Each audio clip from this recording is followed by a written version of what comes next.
everybody. So this is the Versus series. The series is currently tied up. Ernie, you were able to win Porcana. Christian was able to win Constructed. For those of you who don't know, this is Ernie. You want to tell a little bit about yourself for those people who are joining? Hey, Ernie Pasillas. I'm from the south side of the Twin Cities. Shout out to my family, including my extended family, Robert and little Thor. Yeah. So today, for those of you who don't know, we're going to be doing sealed first. We'll talk a little bit about the mystery format a little bit later, but we have the actual video of both players opening their pools. So we're going to actually have Ernie run through his pool. So I'm going to actually run just the video of him opening the pool on here, so you guys can take a look at that. So just bear with me one sec while I go ahead and pull it up.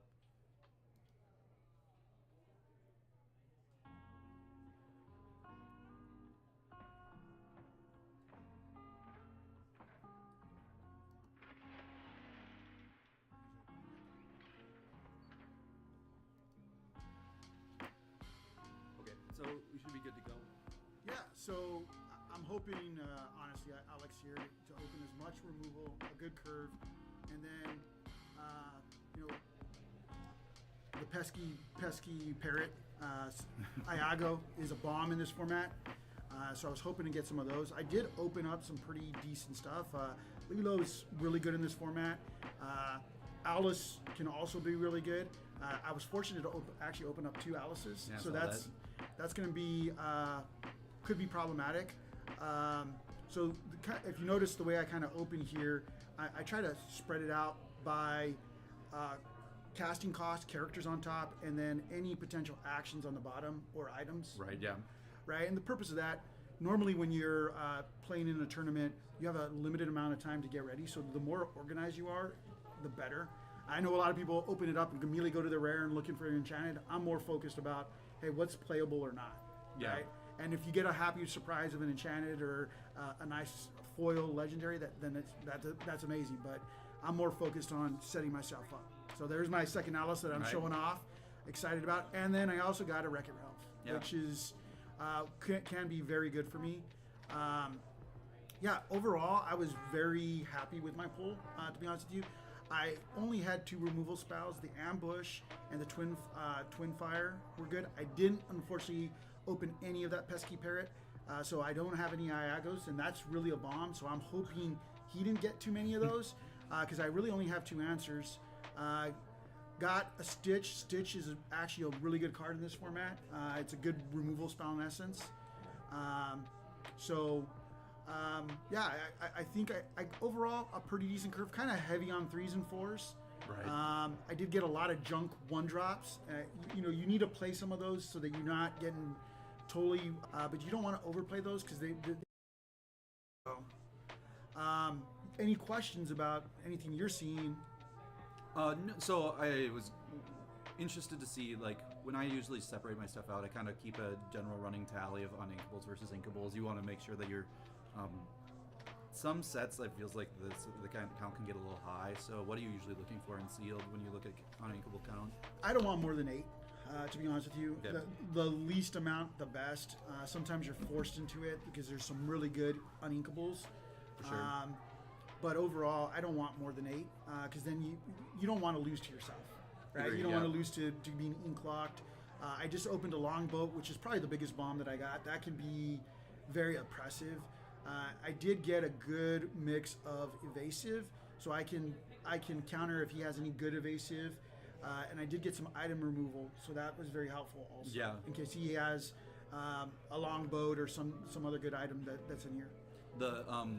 In this set, they actually, for most sets, they don't always have items that have that repeated effect, but this one has both the Pixie Dust and Longboat, both of which give your guys evasive until the next turn. Yes. So having some of those answers, because there are games where if like a Longboat goes unchecked, if you come out the gates a little bit hot, that they just can't catch up, especially when you have Alice in your deck, right? Yep. And what I like about Longboat, late game you can do multiple characters. Yeah. And so that could be really game breaking. The other good card I picked out was Rhea. Yep. Rhea is a all-star. Most people don't see how good she is, but being able to untap your stuff and save it, it's almost equivalent to a longbow in essence, right? So if I have Gantu down, which I did get a foil Gantu, I can untap it after inking, and get the 4 lore. So that's pretty deep too. So. Yeah, I noticed that as well. I was kind of like a build your own Isabella from whatever said. Yeah. And like the quest for 4, and it doesn't actually usually enter into like worry of it being challenged. So I mean, Gantu is currently statted in a way. Let's actually pull up your seal pool and so I can ask you some questions about it. So, Yeah. I'm gonna turn this off for a sec. I'm gonna turn this on.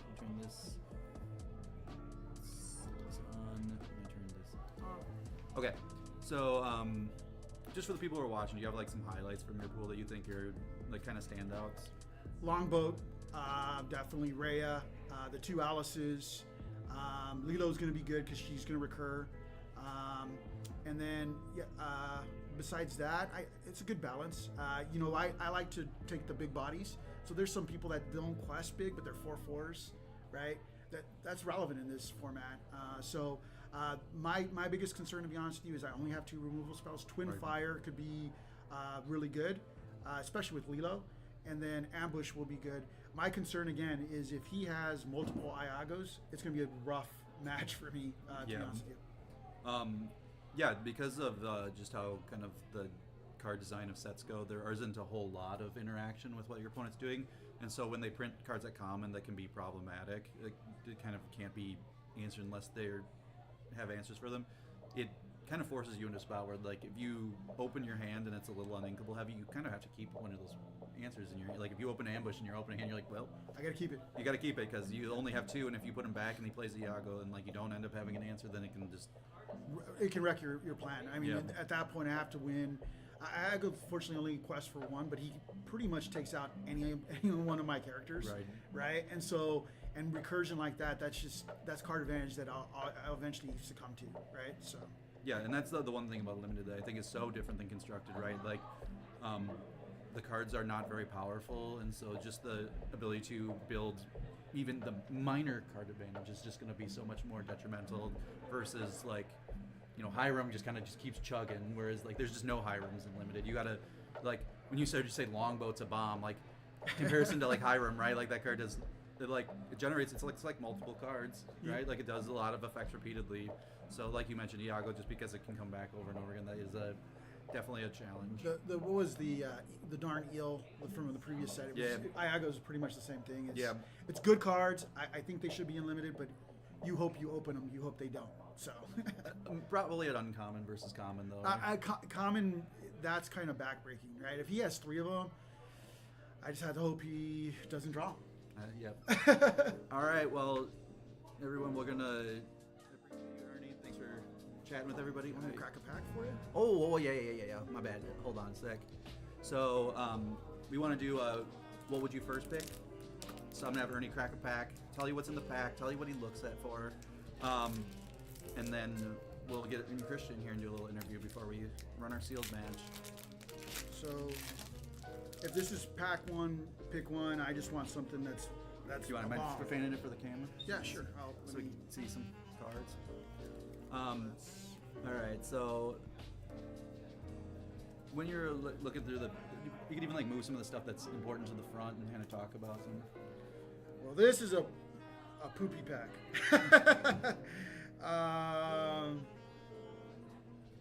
Yeah.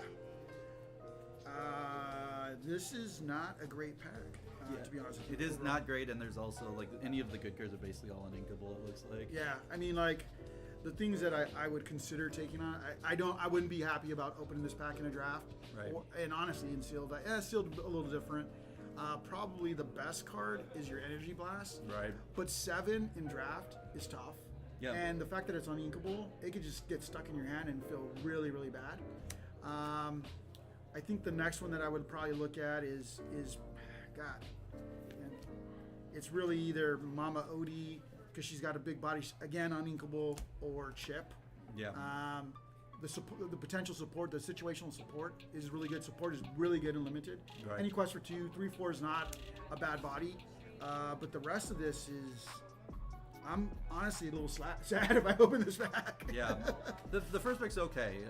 When he mentioned the Energy Blast card, it kind of fills 2 roles because one, it actually interacts with what they're doing, which you don't get a lot of that but also on top of that, it draws a card, so you don't get very many clean 2-for-1s in limited format. So being just like automatically on the surface, and it looks a lot like Out of Order from the new set, which should be exciting. Comes out 2 weeks. Yep, in 2 weeks. If this is a sealed pull, I'm super excited about this. Yeah. Draft is a little bit faster than sealed, Yeah. and that's why I'd be less excited. I definitely probably pick it, but it just I'm not super excited. So. And the one random thing about that is like when we mentioned like keeping those twin bolts in your opener, right? Like this is a card like you just probably can't, right? Oh no, you're gonna mull this one every time and hope that you draft it later when they have a big bomb out, and it could be game changing for sure. Okay, cool. Well, I appreciate it, Ernie. We'll catch you on the stream, and I'm gonna grab Christian, and we'll thanks be right everybody. back, guys.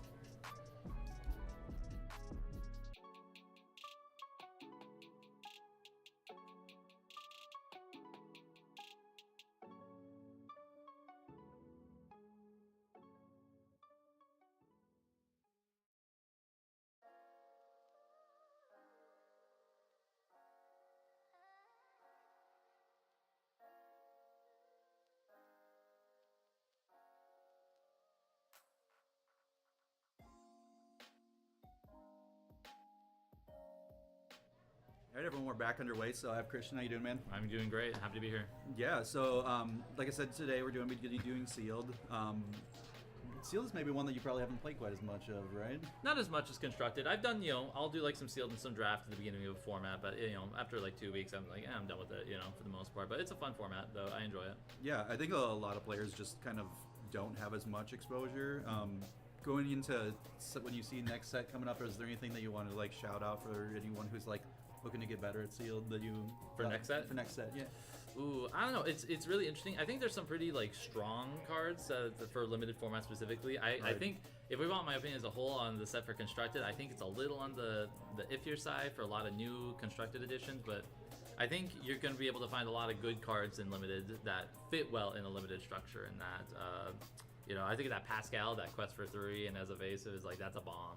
Yeah. In there, unfortunately, we only have Out of Order as like targeted removal for set 7, but that's neither here nor there, right?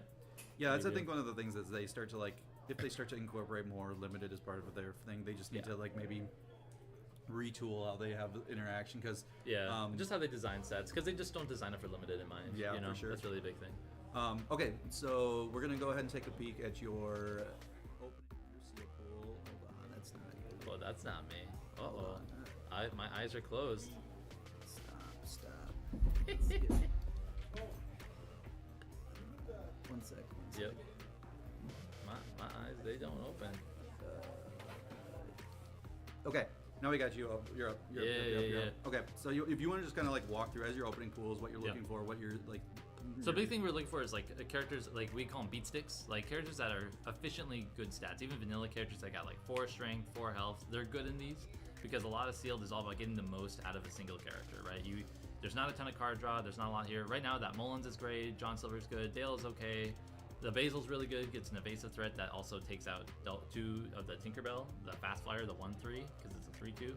That's something that I was really excited to see. Like that first pack was like a good sealed pack. We had the Bend to My Will, not usually something that you're gonna see pulled off in limited, but was something I did consider for this deck. I did for a little bit. I'm like, I can't do it. I mean, as we get through the pool, you can kind of talk about why you were considering it. But exactly. This pool was an interesting one for sure. Yep. Already we got a mountain of playable cards here. We have the 4/3 Genie's really good. That 2-cost Stitch that can boost itself is good. The Aladdin's not a bad card to boost. Abu is great. Cohead's a 2/3 that's reasonable. Pluto's a strong card in limited. And we pulled this Mickey, which we're going to talk a little bit more about this Mickey that I am actually ended up running. I guess a little spoiler, I ended up pulling 2 Plutos. So like when we're looking at like inkable options for decks, like this Mickey seemed reasonable to at least include for double Pluto that we're going to find. We're going to see it taper off quite a bit here, unfortunately. I mean, with like how the sets are designed, there's like, I don't know, 60% of the cards are good, and so that's one of the things that's like very hard about draft, right? If like Yeah. 60% of the cards are good, but you only get to play, you have to play, 85% of the cards. Yeah, Then like you end up putting quite a few stinkers in your deck at the end. yeah, like there's a ton of locations in this set, and locations are just not great for limited whatsoever. Pretty much, the chip is pretty reasonable because we had the Dale.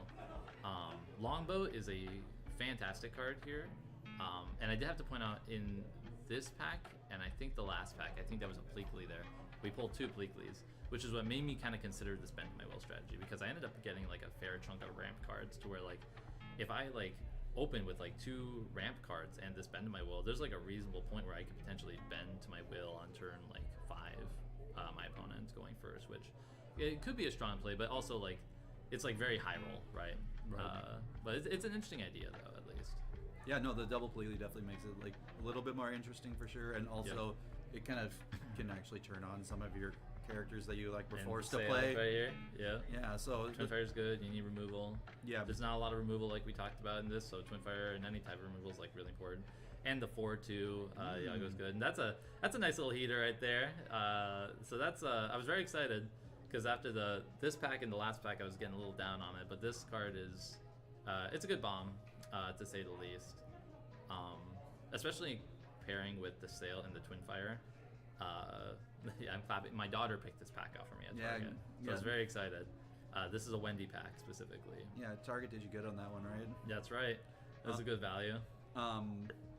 So, like you said, when you mentioned bomb, can you kind of like, for people who don't maybe understand exactly what that means, can you kind of just talk through what a bomb is? Yeah, bomb is like a card that like within the context of when we're talking about bombs and sealed, like within this context of this format, they're very, very strong, right? These tend to be like characters that are difficult to interact with, usually evasives. They can do a lot of kind of speeding the game up. Maui Shark can be a good bomb because it can tend to speed up the game. It's hard to interact with. Hades Lord of the Dead is a great bomb because it kind of helps break parity by like questing out with your smaller guys and letting them just gain extra lore off them. So things like that. Ben is a good bomb here too, in my opinion. He's kind of like a middle class bomb, but he's a very, very powerful card because support in sealed is very, very powerful because it allows you to trade up when we're talking about like efficiently making use of characters. Right. You can take your 2-cost 2/3 and trade them up with a 5-cost. And I did see. I think I saw a second Diablo there. So like 2 Diablos. Yeah. So I yes. mean, like Diablo can like you quest with your sport guide, choose up your Diablo, and Diablo like trades with a real card and draws you a card. So I mean. Yeah. We also had the 4-cost Aladdin that does something very similar. Oh yeah. Cool. So we had we have like a nice little like small like strength boosting package that we're able to kind of build around in this, which was nice. Yeah. I think I'll have a question for you when you show your final build. I think there's like it was like 1 card off basically. Probably. Yeah. But overall, were there any other? Actually, I want to see this pack because I remember this is like I think this we kind of get like one last. Yeah, we got the second. This Pluto. one was a pretty hot good. pack. We got a couple. Doppler's great because it's a 4/4. This is like an okay card. We got this. Another really great card for limited, foil one no less. Yeah, the Target did you real good, right? Yeah, Target did me great. Wendy picked all these. My daughter. Yeah. This is really important. These are Wendy packs. These aren't even Target packs. So. Oh, so I think that's gonna be the opening, and we'll kind of go over to the. We're gonna move over to yours. I'm gonna stop. Yep. Close my eyes just in case. We don't want any sneak peeks here. So, okay. So from your seal pool here, I think the one card that I wanted to actually ask about that I was surprised with, one like combo piece that like, because a lot of times when you like have these, you like you mentioned, you have the Pluto with the Mickey, so you kind of like changes. I've personally played against Longboat Alice before as a combination, and it like kind of gets into spots where it's like, oh, my guys have wards, I can't like answer it, and so that they don't have evasive guys, they get in a spot where it's like you went like 1 drop into Longboat into like Alice into like jump them both up like quest for 4 and they like catch up. I did consider something like that. So I was looking at that option. I settled with just using the Goofy for that because Goofy does something very similar to that. And the reason why is truly from an inkable standpoint. I'm trying to keep, let's see, I think I'm at 5 with this one. Okay.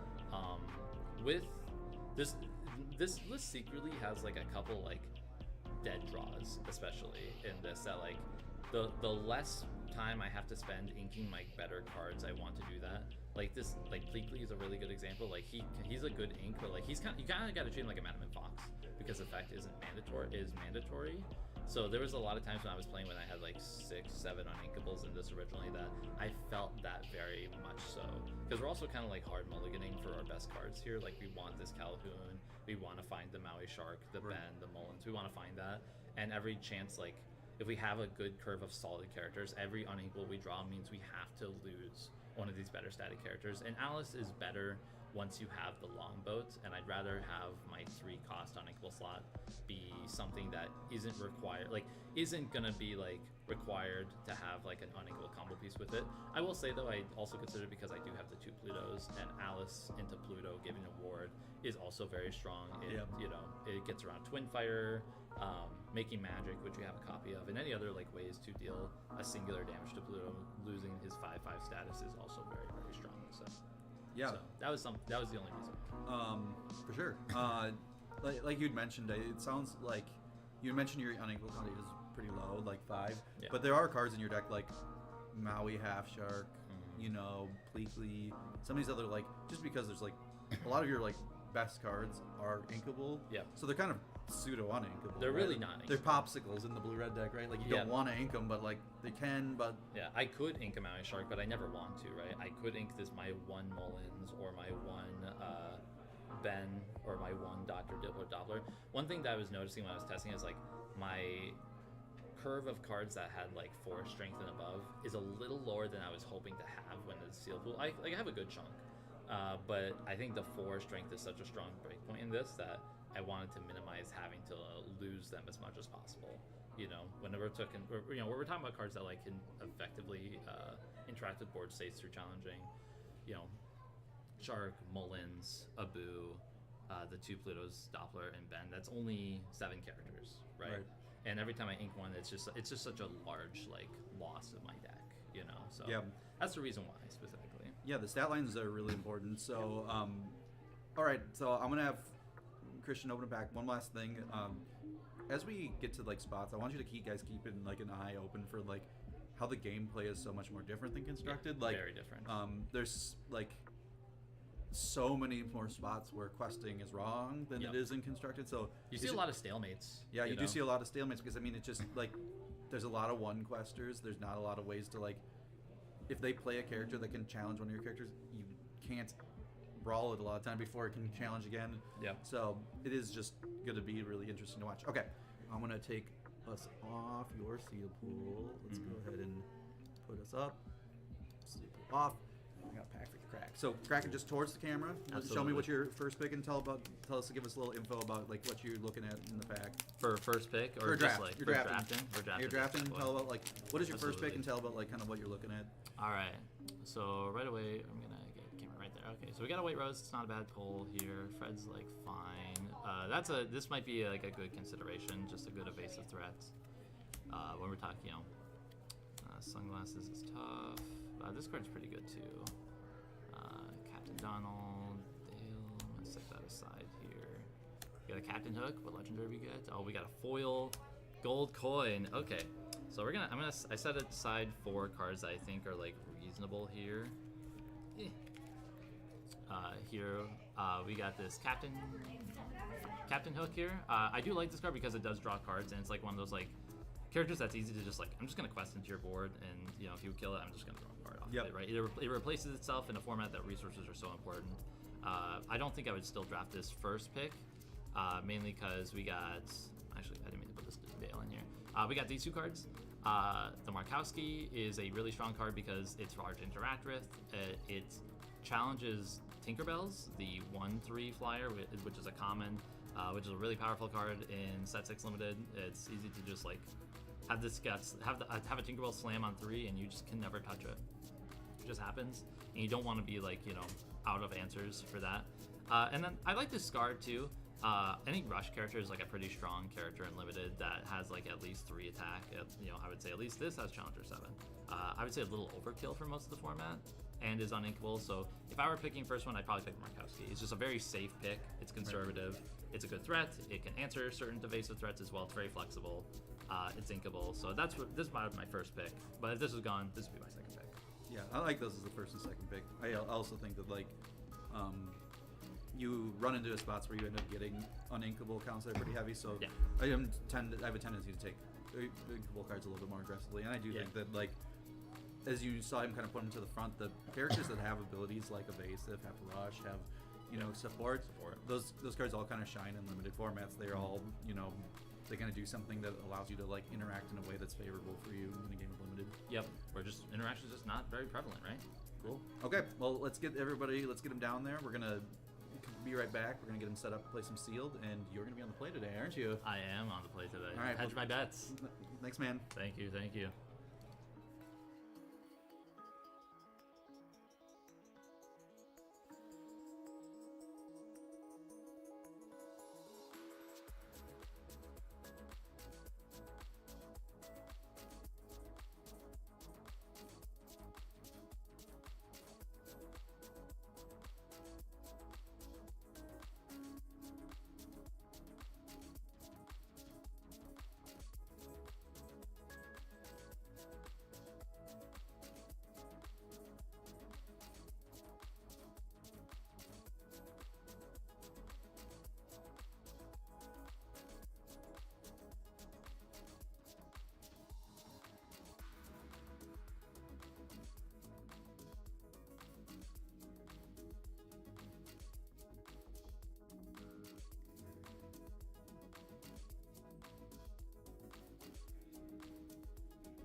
Ooh. All right, we are back, but we don't want to see Christian open those again. All right, welcome back, everybody. I am just coming on now. I am Vo. You guys already met Alex.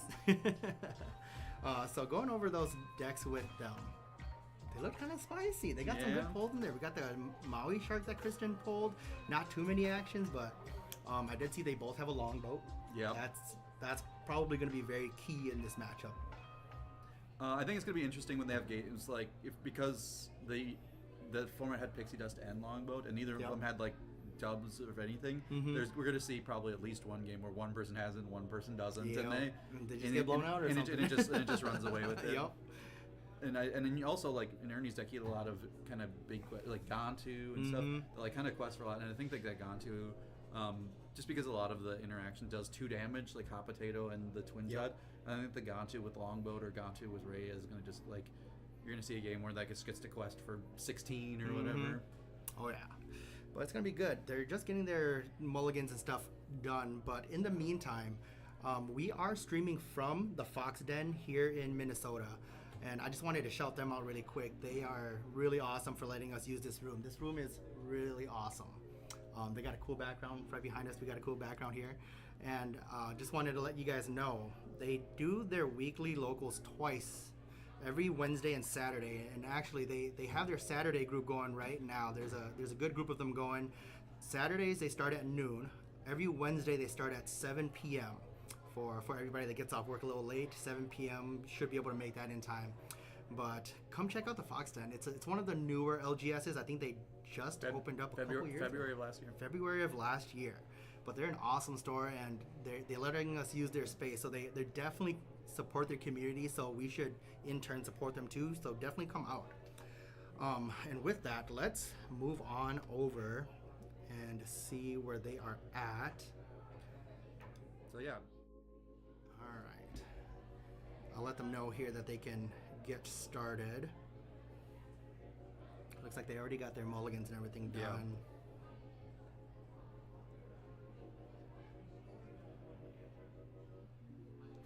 Yeah. All right. They should be starting here soon, but in the meantime, you all know all of the new releases for the next set are coming out. What are you most excited for, Alex? What am I most excited for? For Constructed or for Limited? Or Let's say for Constructed. So I think I'm like kind of on the fence, which is going to be more impactful. I think that the Bell is going to be real, the one cost, quote unquote. Yeah. Bell. And then I also think Tamato is also really a powerful card. They like on its surface is a 3-for-1, right? For at a stat line of like that's pretty good, and it's inkable. It kind of just checks all the boxes, right? How about you? What are you thinking? I think Sapphire's looking really good right now, but that one dude isn't really where I was questioning. Ooh, we already got like a turn 1 play followed by sail into another Diablo. This looks kind of like we're playing Blurple, doesn't it? Christian is on the play this time because Ernie did take the last win. That Fred is nice though, because it has a 1/1 body, I want to say, so it can take on one of the Diablos. Right. And when Christian does decide to finally take it out, I think I saw an Aladdin in his hand, so he can like use Aladdin like on a turn to like if he potentially wants to trade here, he can do that. But we'll see kind of how he does. Looking at, I thought it was interesting. I think this match is going to be really close. Yep. I thought that Christian's highs were a lot higher, but I also thought Ernie's like draws were going to be more consistent. There's more cards I didn't really want to like necessarily put in a draft in your sealed deck in Christian's deck, but we also, like you said, he had some legendaries, and Ernie did not. Like now Half Shark can really pull some weight. he's really see, tough. this is what we're talking about. Like they said, the Aladdin can kind of Yep. allow you to like trade your guy and actually like trade a Diablo for real resources here. So And Christian got the ramp too. He's on the play and he got the ramp. That's huge. Ernie did get 2 lore since Diablo had to challenge into the Fred, which is Fred's ability, but it's looking good for Christian right now, I would say. Oh, Alice. That. I think this is a free quest for Yep. All right. I'm surprised we decided not to with that stat line. I mean, so you can kind of see some of Christian's hand. It's honestly a little harder. There's cards I just don't know. So I kind of honestly like seeing like a Pluto here and a quest. Probably that looks pretty good. He has a Goofy in his hand. We got the Pluto. That's such a good card in set 6 limited. Right. Yeah, I think it's just like with all these 1 power guys, like Ernie's like not really able to clear it, and we can start questing and kind of put some pressure on it. But yeah, we'll see what it goes. Like he might play Goofy here. He's clearly thinking about it pretty hard. But yeah, as you can see, like yep. All right. Yeah.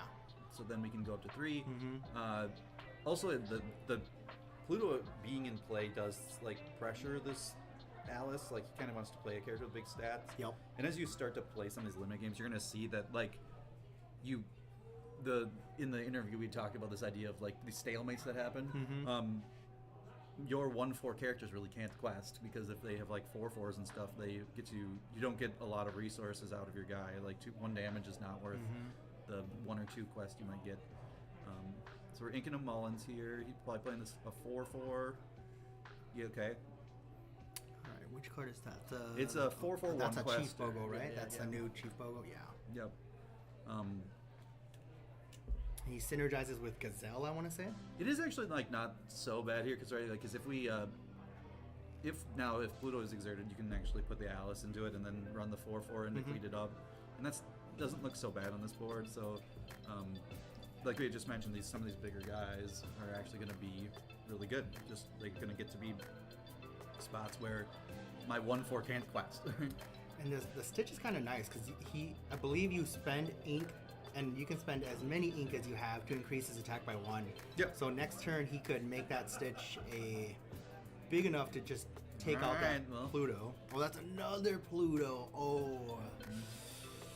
Wow. So like you were saying, Christian's highs are just very high, and he's hitting high right now. Yeah, the best 5 cards in Christian's deck are pretty good ones. So Yup. this board looks like it's going to be. It's just like we got a lot of constructed cards, right? That we've seen. We've seen 2 Diablos sail and Yeah. two Plutos. So we might see like Ink play Calhoun and Yup. and Chip or whatever next turn. Also the 3/4 that comes into play exerted that quests for 2. Yep. So Okay. you get paid to take. Okay. Then he can do the run an Allison and then run his other guy. And that's not like such a.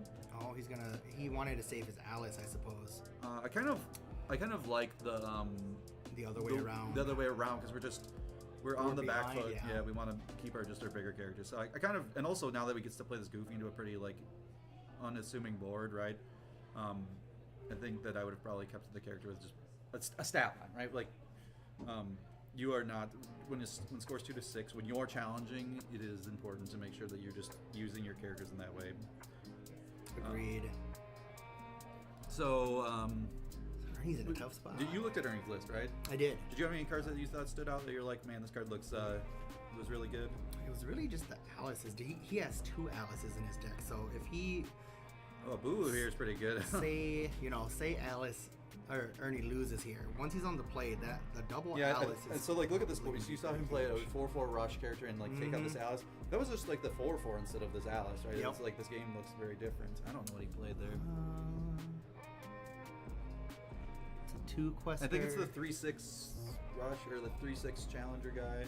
I think that honestly, Christian's at a spot where like we could, because we have Goofy in hand, we can like quest for 4 up to 12. I think so like too. questing, Yep. Yeah. I think that we can kind of keep pumping the. Definitely safe to go now. Yeah, we can quest because then next turn we quest to 17. Yeah, this looks very bad for Ernie. And Oh, also, yeah. I also think that the choosing to keep Alice was kind of a misstep there. That's, I think it's going to be pretty punishing just overall to like. I do see a Scar in his hand though, so he can potentially play this Scar, rush one of these guys. Okay, which is what he's doing. Right, so that's actually makes this play. So this guy's down. This guy's got 4 damage on it. That one can do damage there. I'm trying to see what character he has there. He is the 3/6 guy. That's this Sisu. Oh, gotcha. So he has the wall. Is that the Walrus? I don't think that's the Walrus because I see it's a 2 quester. No, it's the Sisu, right? The Sisu, right there. The Sisu. 3/6, Yeah. yep. Yep. The 3/6 Sisu with Challenger. Okay, I see. Okay, so Ernie got 2 big boys on board. Yep.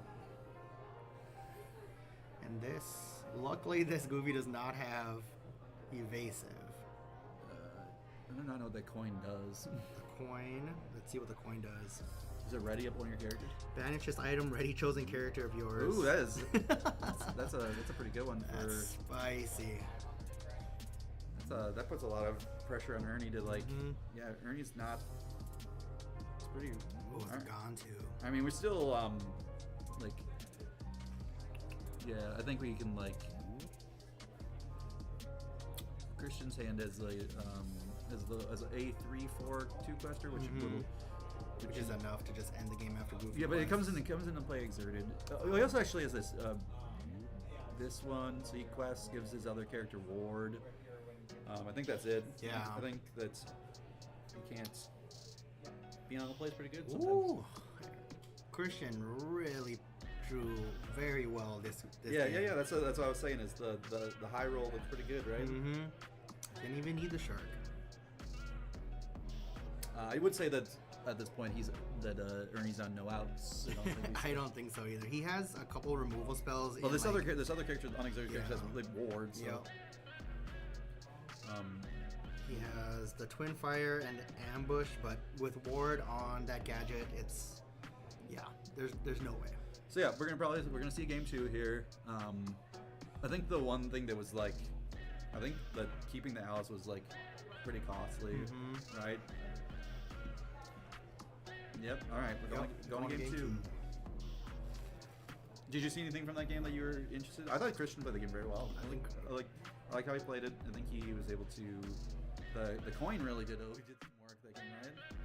Let's go look at Ernie's list there again and see what he had pulled. So, Tell me your thoughts.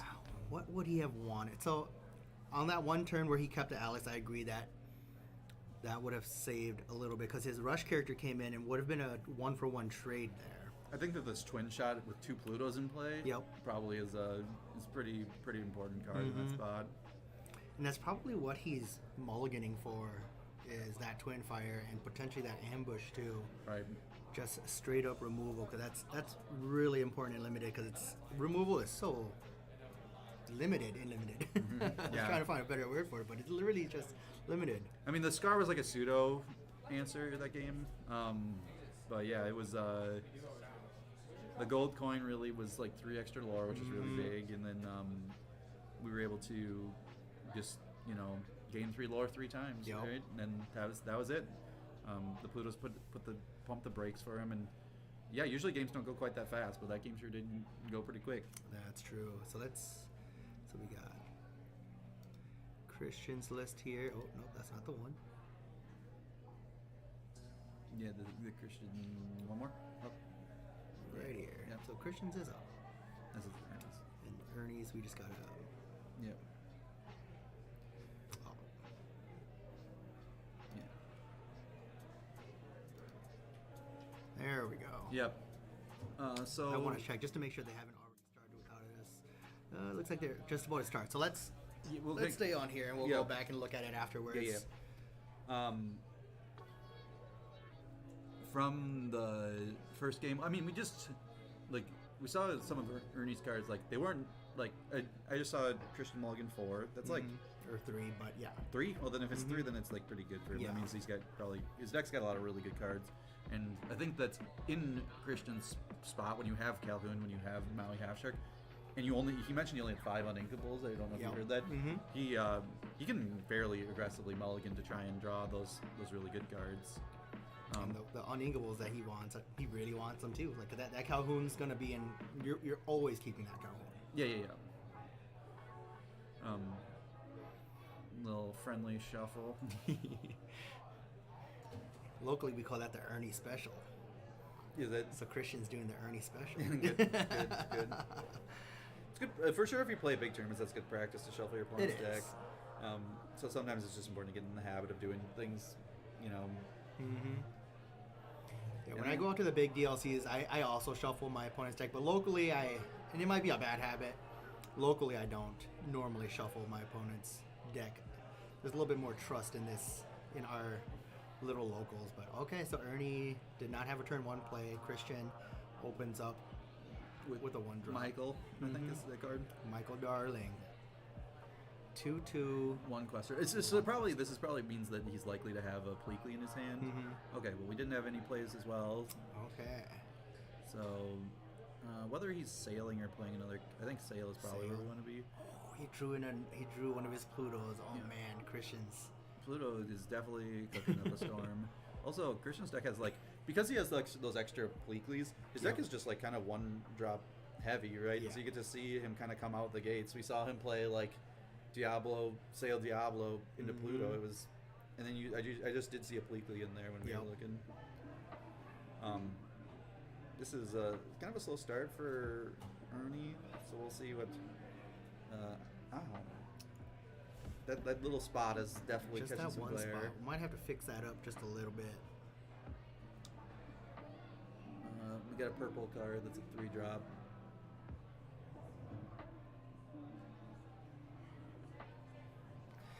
I agree with you there, Smurf.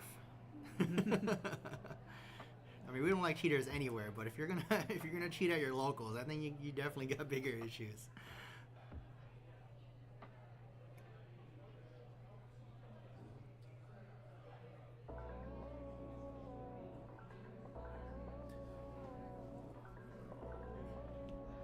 This is what I get for not knowing all the cards. Yeah, neither of the players had Tinkerbell or Iago's in their deck. I don't know if you noticed that. Yeah. That looks like the genie. That's the 4th genie for 3. Ah, that is okay. Yep, yep. Pleakley, yep, like you said, Pleakley did come down, ink that little. Okay. Raya, that's kind of nice. So whenever you ink, you can ready one of your characters with a Raya. I'm probably like, we probably just want to develop the board a little bit more. Yeah.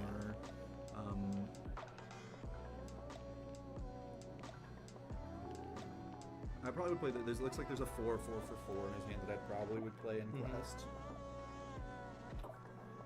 Kind of, you feel good. Or you can potentially challenge if you want, but it kind of is. Yeah. Okay. Yep. I think it goes either way. Mhm. I think with Raya maybe you do want to like keep him just a little bit lower, and then you have the longboat for a little bit of late game. Yep. Christian does have that longboat, so we're gonna see at least one longboat played. Yep. Well, there's Gantu. There's the combo Yep. we were talking about. The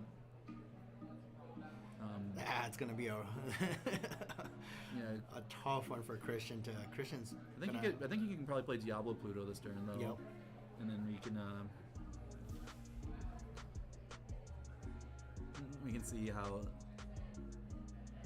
But we definitely need to, because we can't interact very well with what's going on. We need to like start. Okay. He's gotta really just start going because that Gantu's going. We for definitely need to 4. quest though this turn. Like if we pass back without questing, that's going to be very detrimental to us because we need to just start our engines basically. But you probably will see Ernie inking a bunch here because basically each ink is 4 lore, right? Mhm. Looking at Christian's deck here, he doesn't have any spot removal for that Gantu. He Yeah, no, has it's the this Twin Fire. he's on 5 turns. That's how many he gets, Yep. maybe less.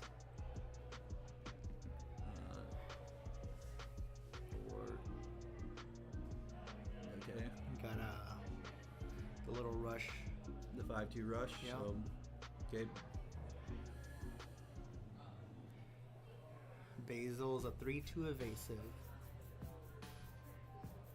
yep. So we got 3/2 evasive. We're also gonna probably see Christian Crust with both. I think this is gonna be a little bit of a tough game for Christian to win. I just don't know if we have Yeah. like the speed to necessarily. So we probably put a Boo into play. I think.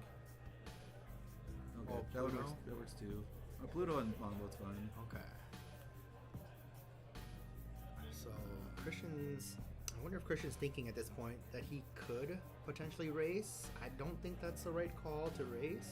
I mean, you that's like what other choices you have. At this Yeah. point, right? Like I think I would have probably played a Boo because it's a 2-quester. Yep. Same. But that's the way that we. I think he would have been safe to do it because. Oh well, yeah. Whoa! Yeah, and he gotta. When a quest banishes an item, right? Yep. And gains some more. Yeah. It would appear that this game is pretty over as well. It's gonna be tough. I mean, the longboat wasn't going to win Christian the game. Is it Pleakley a must with the way that it's He is. Yep. Okay, I didn't know that. So if you play it by itself, does it have to? he has to ink himself. So he's basically like a fox snake type deal, but it's a little bit. It doesn't destroy itself. It just sends itself into the inkwell. Yep. So we can probably quest with Raya this turn even because if you gain because this is 10 lore and you can ready up your Gantu. Like if Gantu lives, we're just it's Yeah, lights just out over. right now, right? Oh yeah. When Wreck-It Ralph quests, breaks the longboat, gains Ernie 2 lore. So that Wreck-It Ralph, effectively questing for 4 this turn. Yeah, we got 10 on board to go to Yep. 19, and it's not going to be. Just we saw that we don't have answers we got to. No. Go to 15. Break that. Go to, he's scooping them up. Okay. All right. That'll do. Oof. All right. Well, All right. that's what we're talking about. We had some both games. Like that's one of the things I mentioned. I was like when I was looking at this deck, I'm like, I think that there's going to be some cards like the Alice Longboat or like the Gatu Rhea thing is going to be Yep. like kind of hard to beat, and that's what we've seen so far. It's kind of like we haven't been able to interact with some of these big questers, and they've been able to just get out too far in advance on the play. So I would have maybe liked to have seen Christian maybe mulligan a little bit more. Like he only mulligan like 3 or 4 cards. Mm-hmm. If we didn't have either of our like best cards in our hand, we probably need just like we have enough early plays where we could probably have been more aggressive with our mulligan. Yeah. He had his good open curve, but yeah, Christian's on the play now. Yep. And being one of those decks that has a really important curve, he found the sale both games so far. That's been pretty huge. Yeah. I think like he's gonna have some pretty reasonable like turn like play Pleakley on turn 3, put one of these not very good cards in their inkwell, Yep. and then like play Goofy, and maybe we'll get to see a longboated Goofy this game. We haven't seen the shark come out, but he hasn't really been needed. He wouldn't have really done he wouldn't have done anything actually that last game. No. And like you guys saw, there's just too little interaction in Sealed a lot of the time. So like when things go like kind of off the rails, it's like it feels like you just have to ride with it. Yep. And Ernie, so Ernie's gonna have to really figure out. So they both won on the play so far. Yep. Ernie's gonna have to figure out something to win on the draw this turn. And how do you suppose that Ernie does that? Say, I mean, there's like some cards in our deck that can challenge. Like we have to have like early plays, right? We have to like keep our 4/4s instead of keeping our Alices, right? Like I think that was just a misstep in the last game where when you're on the back foot, you need to like be able to effectively clear and then like come from behind. If there's a spot like that Christian draws really bad, maybe the like Alice plus other stuff is good, but I just don't think like a card like Zipper or Alice are going to be good in the play. and Christian's done the 1-drop into Pleakley both games in a row now. So if you're Ernie, I'm really trying to get that Twin Fire and prevent that Pleakley ramp from happening. Yeah. I mean, there's a lot. You got to be able to just stop what he's doing. And that's the game both players lost because they got out the door faster. Yep. So let's see how the next one goes. I'm hope to see. It looks like we're doing our mulligans.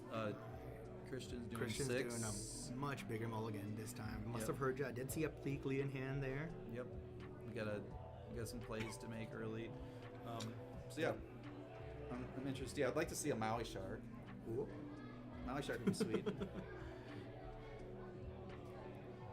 A Maui Shark game would be. I do think that both of these seal pools are pretty below average, They right? are. Like no Tinkerbells, no Iagos, like 1 or 2 in-piece interaction in either deck. It's just like I've had some seal pools with some rares, like some real bombs. When you Some we real were good talking about cards. like my bomb, like longboat. It's like I don't know if you've played with like Hades or the new Genie, the big 7-cost I Genie. have.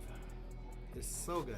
Yeah. Actually, I had to play it against me, so I definitely felt The Genie. how good it was. Yeah, the Genie Unlimited is the big one. Is both Genies really. The rare one and the legendary one. Well, it looks like we've resolved our mulligans. We're getting ready for game number 3 here. Yep. Who are you edging it to? You think? I honestly think this is one of those on the play wins. Yeah. Okay, we didn't have a 1-drop, so that slows us down a little bit. So that's probably good for Ernie that we didn't have a 1. I wonder if Ernie strategically kept the Alice. Is the Alice a card you would have kept on the draw? No. Yeah. I don't think you are like. Oh. Okay. So I Christian also don't- missed his 1-drop. I also don't Ernie- like love that card in a deck where like when the deck is. I also wouldn't have probably inked this 4/3. That seems not like what I would want to do, especially when they have a location with 4 health. Yep. I'm a little surprised, but You can probably put a damage on it, play a Pleakley. Christian played a 2-drop Simba, 1/4 body. That's not going to be really threatening to that location. But yeah, I think he's trying to get that Pleakley value now. I mean, we can put a damage on the location, and then like Pleakley's guy, and then like Pleakley can finish it off. So we'll see how that goes. That looks like a Stitch directly in the light. Yep. Oh, there's That blue. is a Stitch, yep. I do like the play of putting damage on our guy though, and then Sending it with Pleakley. yeah. Yep, that's what we're seeing. Ooh, Pluto getting inked. That must mean our hand is very uninkable. Yeah. That card's quite good. That is That makes one me of the best cards in Christian's that makes deck. me intrigued to see what the rest of the hand is. Yeah. So, This Pleakley. game is starting to look kind of good for Ernie. Yeah. I think we just like the location kind of put like Christian on the back foot a teensy bit, and then now we like get to all right, it's Alice, and then the Stitch probably has to stay back. Yeah. Okay. So we're gonna probably see the location challenge this turn. I'm interested to see what we draw. I think we just drew a goof. No, that's not a goofy. We got Ben. We got. He has the Pirate Stitch in hand, I see. Yeah, we probably ink the. Yeah, the Pirate Stitch probably going in the inkwell. And then when they were talking about locations being not that good, like as you see, like this location gained 2 lore, Yep. and like it's not like really he lost no cards right in that spot. The locations I've found is one of those things you can't just play them willy nilly like a character. Yeah, But when played at the correct time, it's just the Mullins here is backbreaking. pretty good. That card's like really big, especially into a board that's like if he has to use his turn to like juice up his Stitch to like trade with it. Like we got pretty good. Are we potentially going to see the Longboat Alice here, though? I mean, we might probably gonna see him. Oh, we can't. He's probably gonna play something. We might reckless that, or if you maybe reckless the Stitch and then like force them to do it. Longboat Alice would be a thing. Yeah. Do we see a net longboat in Ernie's hand? Ernie's hand. Yeah, he's thinking. Yeah, he doesn't look like he's got that many cards, so I'm curious to see how this goes. The Mullins is definitely good this turn. That definitely kind of swung it back a little bit.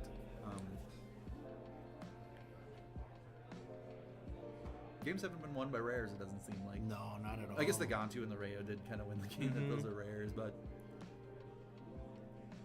How often are you? It's not one of those things that you can reliably do every game. Ernie. well, I do think if he plays this 3/2 evasive in his hand, that this reckless card's going to be really good. That like the 2/3 that yeah. So we get to quest with both our guys, play our guy ink, and then like make his 3/2 challenge, and which is like seems quite Yep. good here.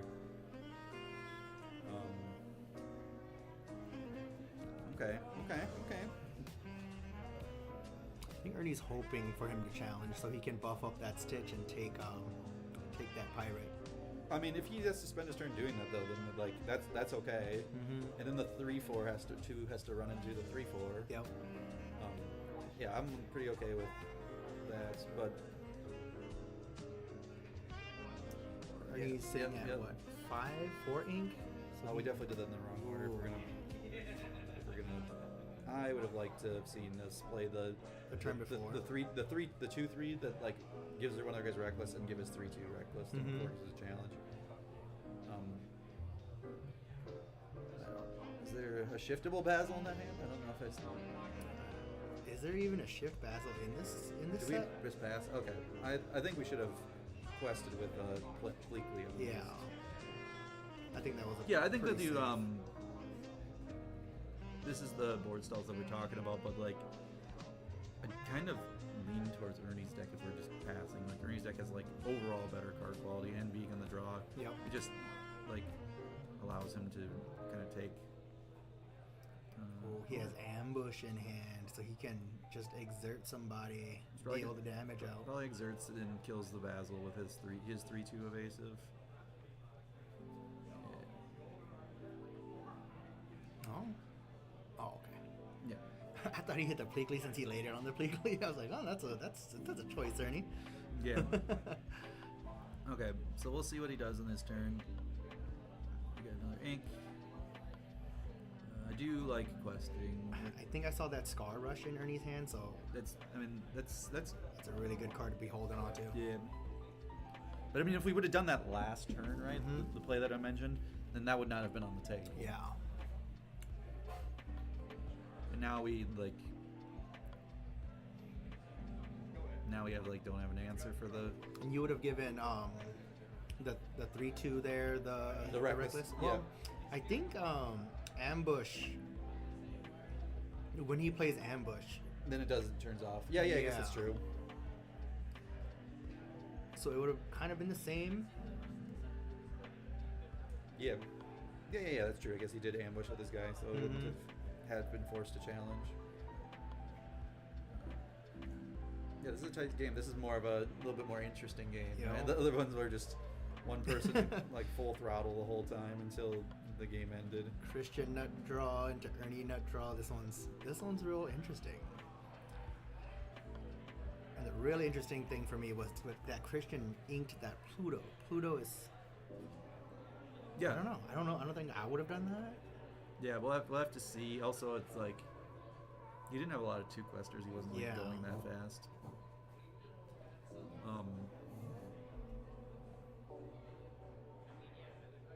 Ernie's deep, or Christian's deep. He's deep in that tank. Yeah, he's thinking. While he thinks about this, are you excited for our little Rich Kano mystery format? I am.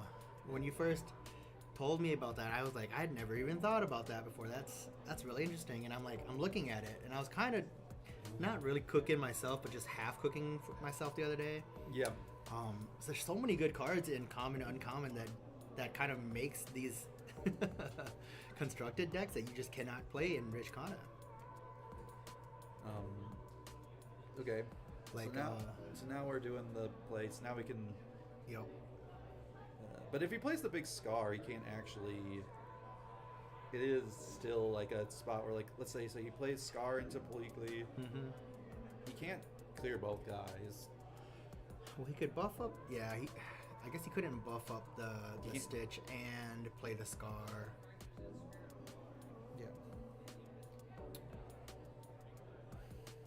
So we'll have to see what happens here, and I think that's. So the 3/2 probably has to go into one of these guys. Yep. Christian has 2 cards. This game is really close. Mhm. I think this has been really interesting. The other 2 are really quick, and so we'll have to see. Yeah, these are the kind of games I wanted to see. Yeah. You don't want slog. to see it stomping. And also notice for when we talked about the stat line on characters, right?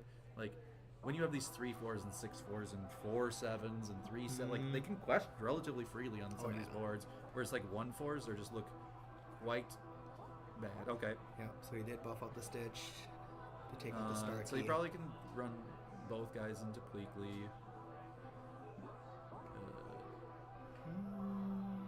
He played a Smee. They probably would put our Alice into. Oh nope. Okay, No. well, that is good for us. Alright. Ernie's. And also, this turn definitely looks pretty good for us if we get to. I think we see Ben and the Pluto. Yep. So I kind of am leaning like this looks good for us now. Us being Christian. Christian. Yeah. I don't know. I say us. Us is the person who's the active player. Y'all heard it here first, guys. Us is the active player. Don't do me like that. I'm excited for either player to win.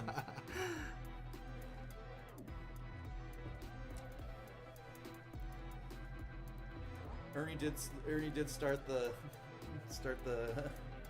heat. Yes, he did. He put the popcorn in the microwave, so to say. So I don't know. Chris. Ernie's playing not somebody in the top 100 type guy right now. So Yeah. So if we do have the Rush Scar, we probably can. Alice can go into Pluto. We can finish it off with the big Scar, the Rush Scar. Oh, that's a Gantu. Gantu's okay. Gantu's one we can definitely beat. I actually kind of like where Christian's board is. Like, is Gantu and like at 2 like this, and Christian's hand looked pretty good. Yeah. Right, like I think when we play Ben, it like allows us to have like just these boards. Like Pluto's big, and, like does a lot of stuff. So like let's. Can we just get a Maui half shark up in this game? Yeah. The game could really just explode out with a Maui shark right now. Yeah. I'd also say like a Basil and an Ink and make him discard and also make a guy reckless is definitely would be pretty good. So we did this, did that. So Ernie had already used his ambush, so that is out of the picture now. Yeah, so he only has Ben's in there. This is a tough spot to actually, because if we quest with Pluto, right? It's pretty clear we can Pluto can trade with Alice and like a damage on Gontu. Yep. And then he can clear our 2/3. I'm probably still doing that. That seems like a pretty reasonable to get 3 lore and do that quest. And if Christian goes, this might be a good spot for Ernie if he had the Twin Fire, ping a damage onto that Pluto. Kill the Pleakley, yeah. It does look pretty good. Or I mean, if we do play the support guy, it also lets us kind of put pressure on Ernie to we start to build a board state where we can quest with a lot of stuff. Yep. Yeah, like you mentioned, this game is definitely a more tougher one. Okay. All right, looks like Christian's going. All right. I probably would put the 2/3 in as well if we're doing think so. Because he can't take them all. He has I would be down to trade the 3/2s and likely live. But we're close. We'll see. It does also let us have a. Christian hasn't passed yet, so I guess he still could quest with it if he wants. Yeah.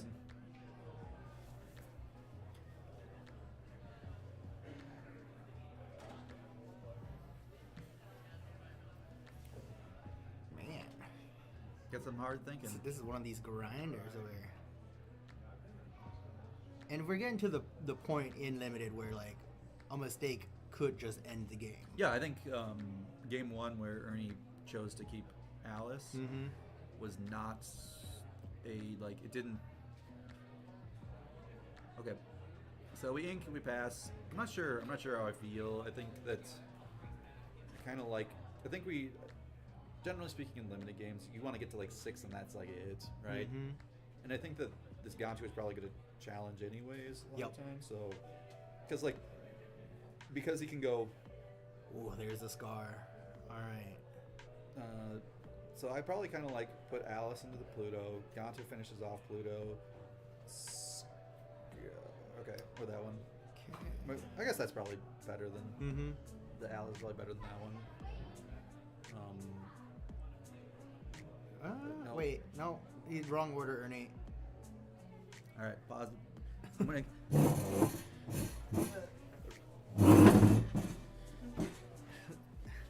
I get what he was doing, but it was the wrong order. So we are judging this too. So Alex ran over there really quick to let him know. So Christian probably allowed it, which he shouldn't. In a competitive format, you shouldn't be allowing.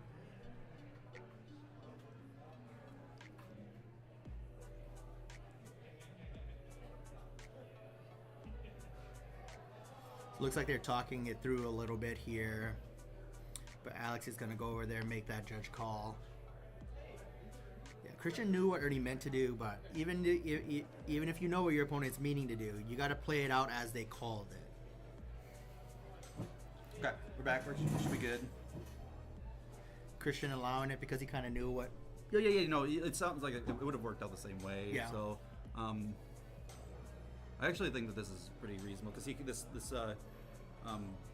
probably can play both our cards, especially if we have any just really.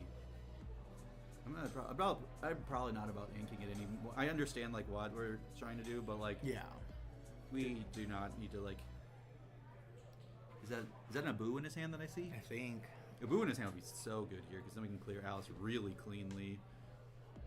Yeah. That would be okay. Well, I'm not a big fan of inking up to 8 here. I would be yeah. I'm not sure Christian. He's very worried that Gantu's just gonna quest. Yeah, so he wants to give it. I just think you need, like, for sure the 4/4 in play. Like, Yeah. if he gets to quest, like, he's not gonna get long. Yeah, I think that we just are. I think he's played a 4/4. That Bogo. Bogo, yeah. I think what Christian is kind of worried about is the longboat if he has one. You know, if he doesn't have the Reckless, then he kind of just longboats the Gantu and quests kind of for free. Okay. Yeah, see if we had like another 4/4 in play here, and Yep. like he had the Gantu. Sail. Yeah. Do a 1 drop, okay. Yeah. Okay. This is the spot where you look like the top of your library is good. Like Yep. because he's playing all these 1-drops for Pleakley, like it's pretty bad for Christian to get to a spot where you like They're just topping ones. there's top decking because, but Oh, there's a Twin Fire.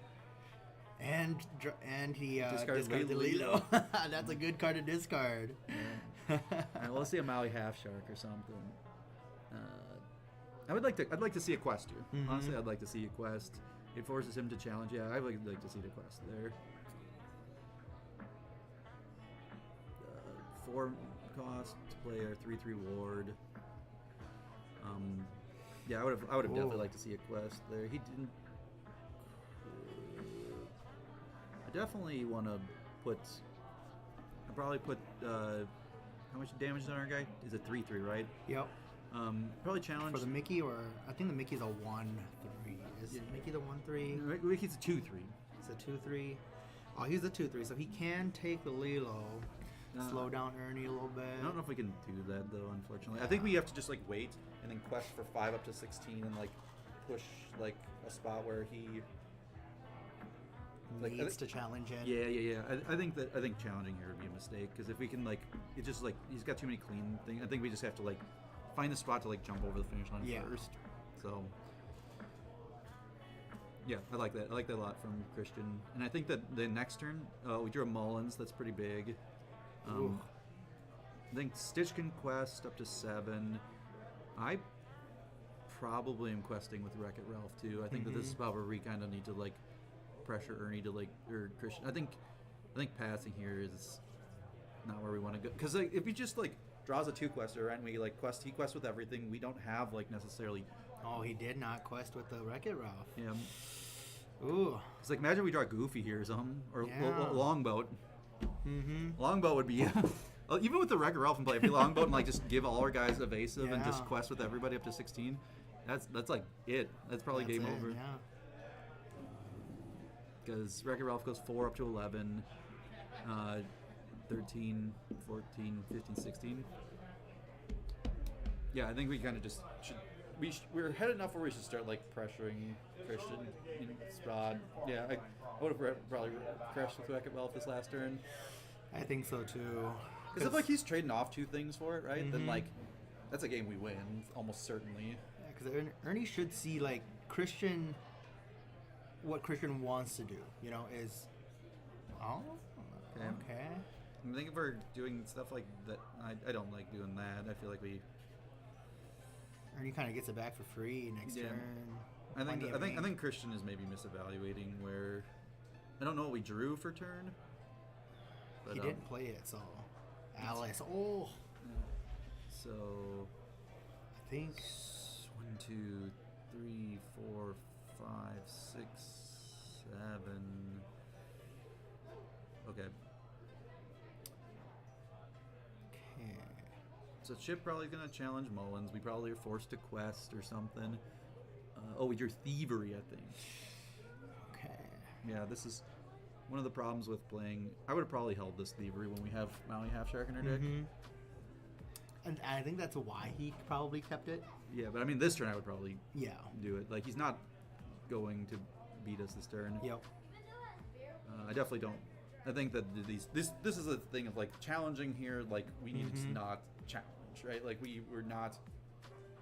We're gonna see a game where we just like lose, like not for Ernie, but he can give this guy ward and quest for 4. Yep.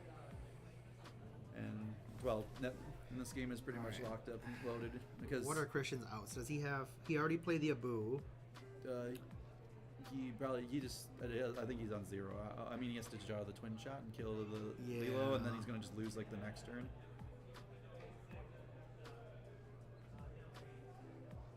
I would have given the Lilo resist 2 there because we're dead. Oh, that Goofy would have been nice. 2, 3, 4, 5, 6, 7. That'll do it. Looks like Ernie's Yep. got her. Oh. 14, 15, 16, 17, 18, 19, 20. Yeah, that's game with Alice giving 1 extra lore to, yeah. Whoa. I think that was a potentially winnable game for Christian. I think so too. But limited is hard, right? It is. Limited is really hard. Yep. So we'll get to when we do Rich Con. We'll have Christian back on the play. I did when I looked at their sealed decks. People were saying that they thought Christian was going to win. I was just say I thought that Ernie's overall card quality was better, but yeah, I think that was a spot where we needed to like force Ernie to challenge us. And I'm not sure. I think we could have gotten really close. We might have not fallen short. Yeah. But yeah, I think. Do you have anything other thoughts you want to do or? I think that was it. Those are some really good games. We did see a couple mistakes from them both, but aside from that, it was a really pretty tough match. Yeah. So we are gonna like take a little second, let them get them set up, and then we're gonna do a little post sealed interview, get with both the players, see how they felt, see how things went. Yep. And so I think I'm gonna go in the same order. I think I'll take Ernie then Christian. All right, sounds good. So we'll be back in just a little bit. Yep. Get So we'll be back in those- like 2 minutes. So just give us a sec, okay? Yep.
right, welcome back, everybody. So I got Ernie coming off the win. Tell us a little bit about what you thought. So honestly, Alex, feeling a lot of pressure on that first one because of the puppies deck that I have to play next week. I was feeling I have to close it out this week, so I was a little nervous and Down a game, right? I was down a game. We both had really good decks. They were very balanced, which is really nice. Mm-hmm. Neither one of us had the 3-drop Tinkerbell or the Iago, which are both bombs in this, and so that made it more interesting. First game, he just steamrolled me. Second game, I kind of did the same to him. Right. But that third game was really good in that there was a lot of decisions that were made, and some of the decisions were not to quest, not to do anything. Right. And I think that's a very valuable lesson for newer players. Is some of that decision making. So. Yeah, I think the one play that if you go back and watch, there's like a play in game 1 where you choose to keep your Alice alive as a 1/4 versus your 4/4, and then it immediately punishes you the next turn by not having enough stats on board to like. And I think that just looks like a spot where it's like, looking back, like you have to be able to evaluate when you're the person who should be challenging and you're the person who should be questing. And I think that was a spot that like the game would have maybe been. I think Christian might have still eked it out, but it was definitely not close because you just didn't have stats in play to like answer his stuff at that point. Yeah, the challenge with that one, the first game, and I go back to it. Yeah, I got punished. I made a choice, and I was punished for it. I had the Raya, I had the Gantu, and so I was about to go off with that, and so I wanted to really flex there, but I got punished for it. Yep. The good thing though is the game 3, I was able to do the same thing. He wasn't expecting the Scar, and that really punished him in game 3. Yeah. The Scar's really good. The 2/3 actually is really good. The one that made you like challenge your 3/2 off. That's like one of the best I've ever seen that card be. So Bow, honest to God, I've tried to play it in constructed because to me it's like a repeatable. What's his name? Rourke. It's a repeatable Rourke, and that thing can be game breaking, especially when he was playing all that fat. I mean, he had a lot of good fat there, so it made it challenging for sure. All right, well, I'm gonna pull up your Rich Kana deck list and just have you talk about what you decided to play. So it is a weird format, right? Like I don't know if you noticed, there's like not that many cards. So let's pull you up. I gotta hold on. It's sealed. Oh my god, I got so many things open. All right, perfect. So you decided on Steel Song. Yeah, so I theory crafted really hard on some different decks. The problem, to your point, the problem is you don't realize how important some of those commons and uncommons are until you don't have them. And where you really are punished is in the lower drops. You really lose a lot of the shift ability too, because hey, Robin Hood's good, but without the 1-drop of Robin Hood, he's not as good. Yeah. And so things like that.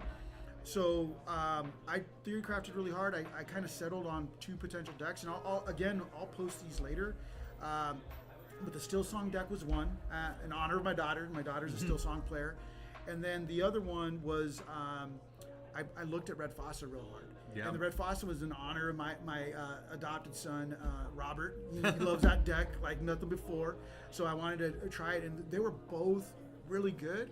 I just felt that in testing, I felt that the Still Song was just a little bit better. But I'm playing some weird things. I mean, if you look at like the Duke, that's kind of strange. The Duke I was trying to find a 2-drop, and normally you play Piglet, but if you're going to trade the Piglet's not very good. And the Duke has an ability, if you think about it, all my singers are princesses or princes. Okay. Princesses or princes. Yeah, that's very confusing. Yeah, no. So he kind of buffs that way, and he's just an early, answer. I don't know what Christian's playing. I just wanted to have something if I needed to take something off the board early. He can help against, like, if he's playing Sisu, the big Sisu, he helps against that, kind of like the, what's his name, Lumiere. So, otherwise, it's a pretty standard build, but, you're definitely missing some things. I would love to have Let the Storm Rage on. Yeah, that's a big one for sure. Yeah, but overall, it's going to be fun. I think what's going to happen in both, regardless of what colors he's going to play, it's haymakers. So we got to survive the beginning, and who has the better haymakers and the better answers to the haymakers, to be honest. For sure. All right, next time I'm taking you off, I think. And then this, put us back here. And then, okay, so we're going to be grabbing Christian here in just a second. Good luck for this next round. Finish out. If you win this next round, there was blood today apparently, and you take the series. I take the series, and then I'll still do the puppy deck for fun. Yeah. But yeah, I'm not looking to making the puppy deck is the decider. That feels very undervantaged. Yeah. Misadvantage there. Disadvantage. Sorry. The community knew that you were going to take this first one unsealed, so they gave you the little bit of they gave you the pressure. You're in the hot seat for sure. Yeah, I need to close it out. All right. Thanks, All Alex. right, man. Thank you.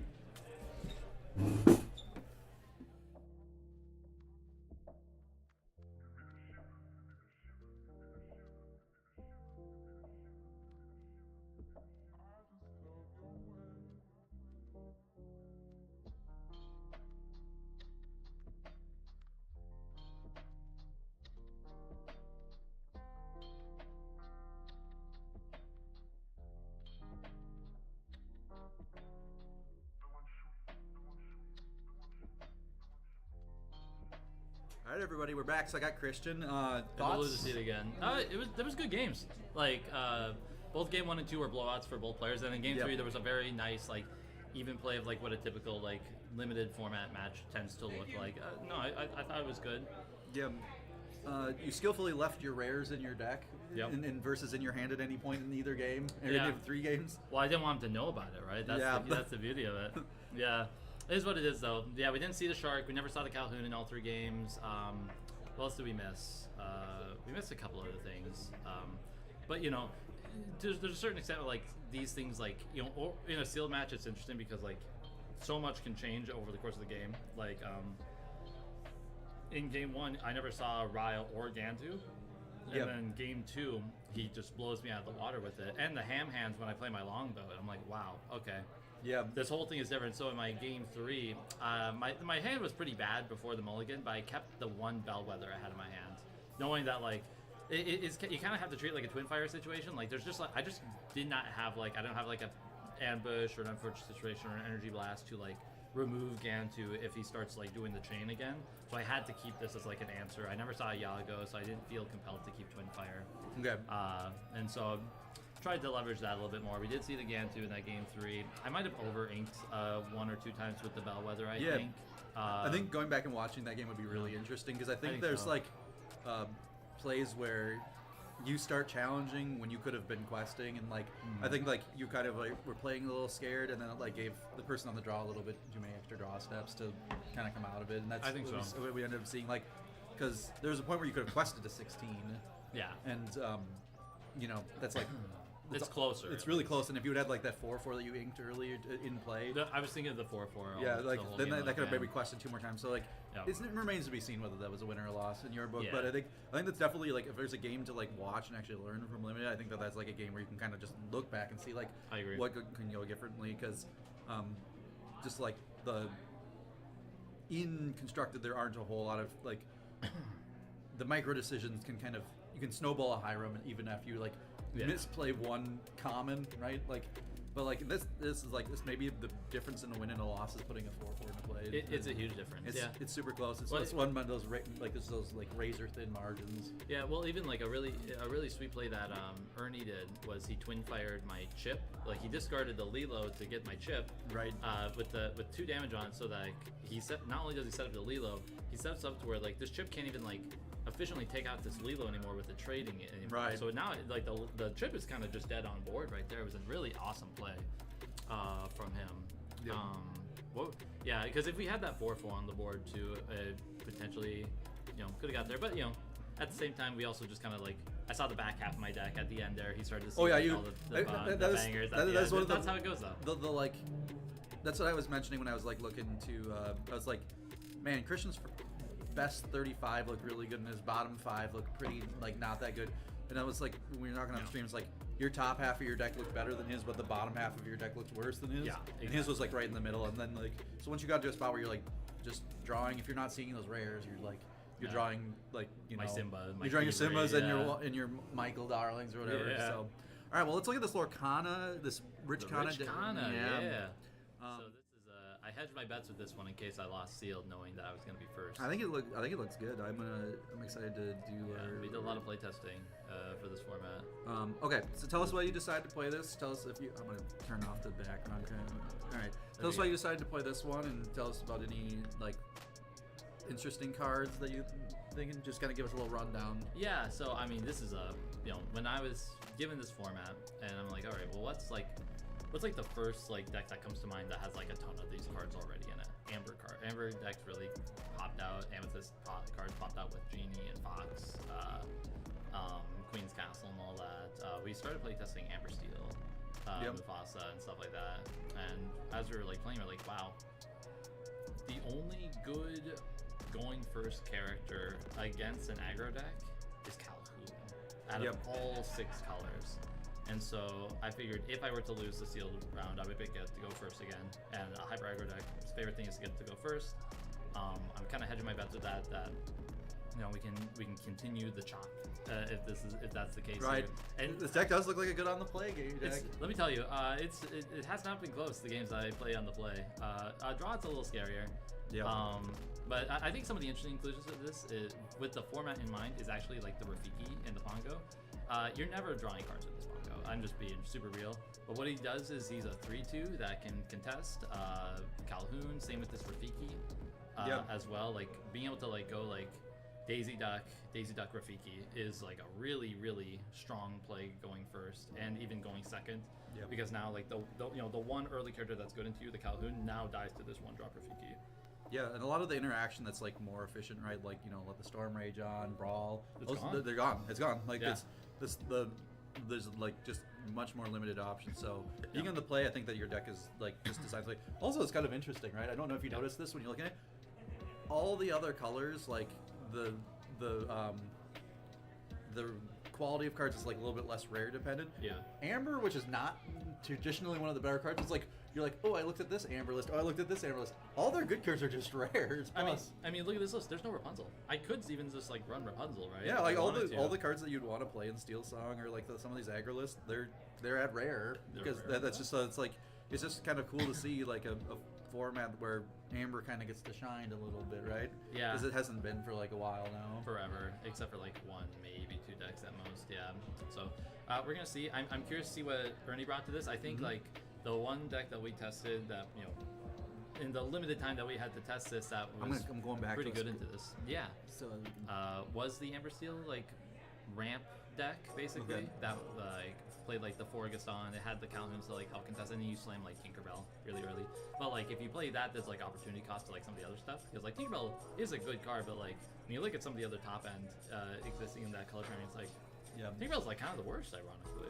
It's just like it doesn't have the same stats as some of these other like 6 drops in a format similar. Yeah, if you move Mufasa into like a Surfer Stitch again some of those. Yeah, Surfer Stitch, or even the Bodyguard Hercules, the 6/5 with resistance, the huge, or Judy Hopps is great into that. There's a ton of interesting choice. I think I'd be very shocked if he brought a Sapphire deck. Because I think that, the best rampy card you have is Fishbone Quill, and if I see a Fishbone Quill, I'm dancing, man. Like you do that, you do that. I'm gonna go to 15 right now on turn 3. So you'll see. It's another deck that's actually out of my wheelhouse. It's interesting, these constructed formats. I'm playing decks that like I normally don't play. Right. I think are actually like pretty good going into like specific formats. So I think you'll be able to do okay with this one though. I think so. I get to go first. Okay, one last question before I put you back out there. Yes. If you had to make a guess, what do you think Ernie's playing? I think he's playing Amber Steel. I think, looking at his choices from last week, I think he picked the obviously powerful ones of this format, like Amethyst Steel for Porkana, Amethyst Steel for the Constructed, right? And I think he's gonna lean that way again. I think it's like I talked to you and Hannah about this before the day or whatever, or at least when I was like, sending you messages and you're not responding to me because you can't, right? Amber Steel just seemed like such an obvious like place to start, because again, all these cards are rare and above. All the cards that we want to play are already like rare, but it's like some of the key cards are just like missing, which is interesting to see. So I'm expecting Amber Steel. I do think that the Hyper Aggro deck does look like the Amber Steel deck, which is in my mind a better deck, like period. But like, you lose less from the purple yellow deck than you do. Well, you lose like the steel deck definitely loses some stuff. It does, yeah. Like so. What am I missing from the Amethyst Hyper Aggro deck? really think much. Right? Like I mean, maybe there might be some Quester or just something. like some one drops like Diablo maybe, but Oh like, yeah, probably or followers or something yeah, like that. like but not a lot. I do have to make a Ooh, mention. gathering knowledge. Gathering knowledge would be good, but I'm already at 25 on Inkables in this Yeah. list, so we have to be very careful with these mulligans. Yeah. Be very, very careful. I have to keep everything that's inkable pretty much. Yeah, the Pongo might end up in the inkwell. That's why he's there. All right, man. Well, thanks for it. Thank you, All right, thank you. everyone. So we're gonna grab Bo. We're gonna let him get set up. We got a couple minutes, so we're gonna I'm gonna bring Bo back in. We'll come back in like 60 seconds, and I'll bring us back on camera, and just kind of talk about the decks a little bit and see what we think, and then we'll shoot them to them. So thanks, Christian. Thank you.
Let me show you something. Why didn't you listen to me?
All right, welcome back, everybody. All right, so Bo, let's they're getting shuffled up, so let's actually take a look at some deck lists. Yeah, let's do talk it. about what we think. Who do you want to look at first? Whichever one comes up first, honestly. Okay.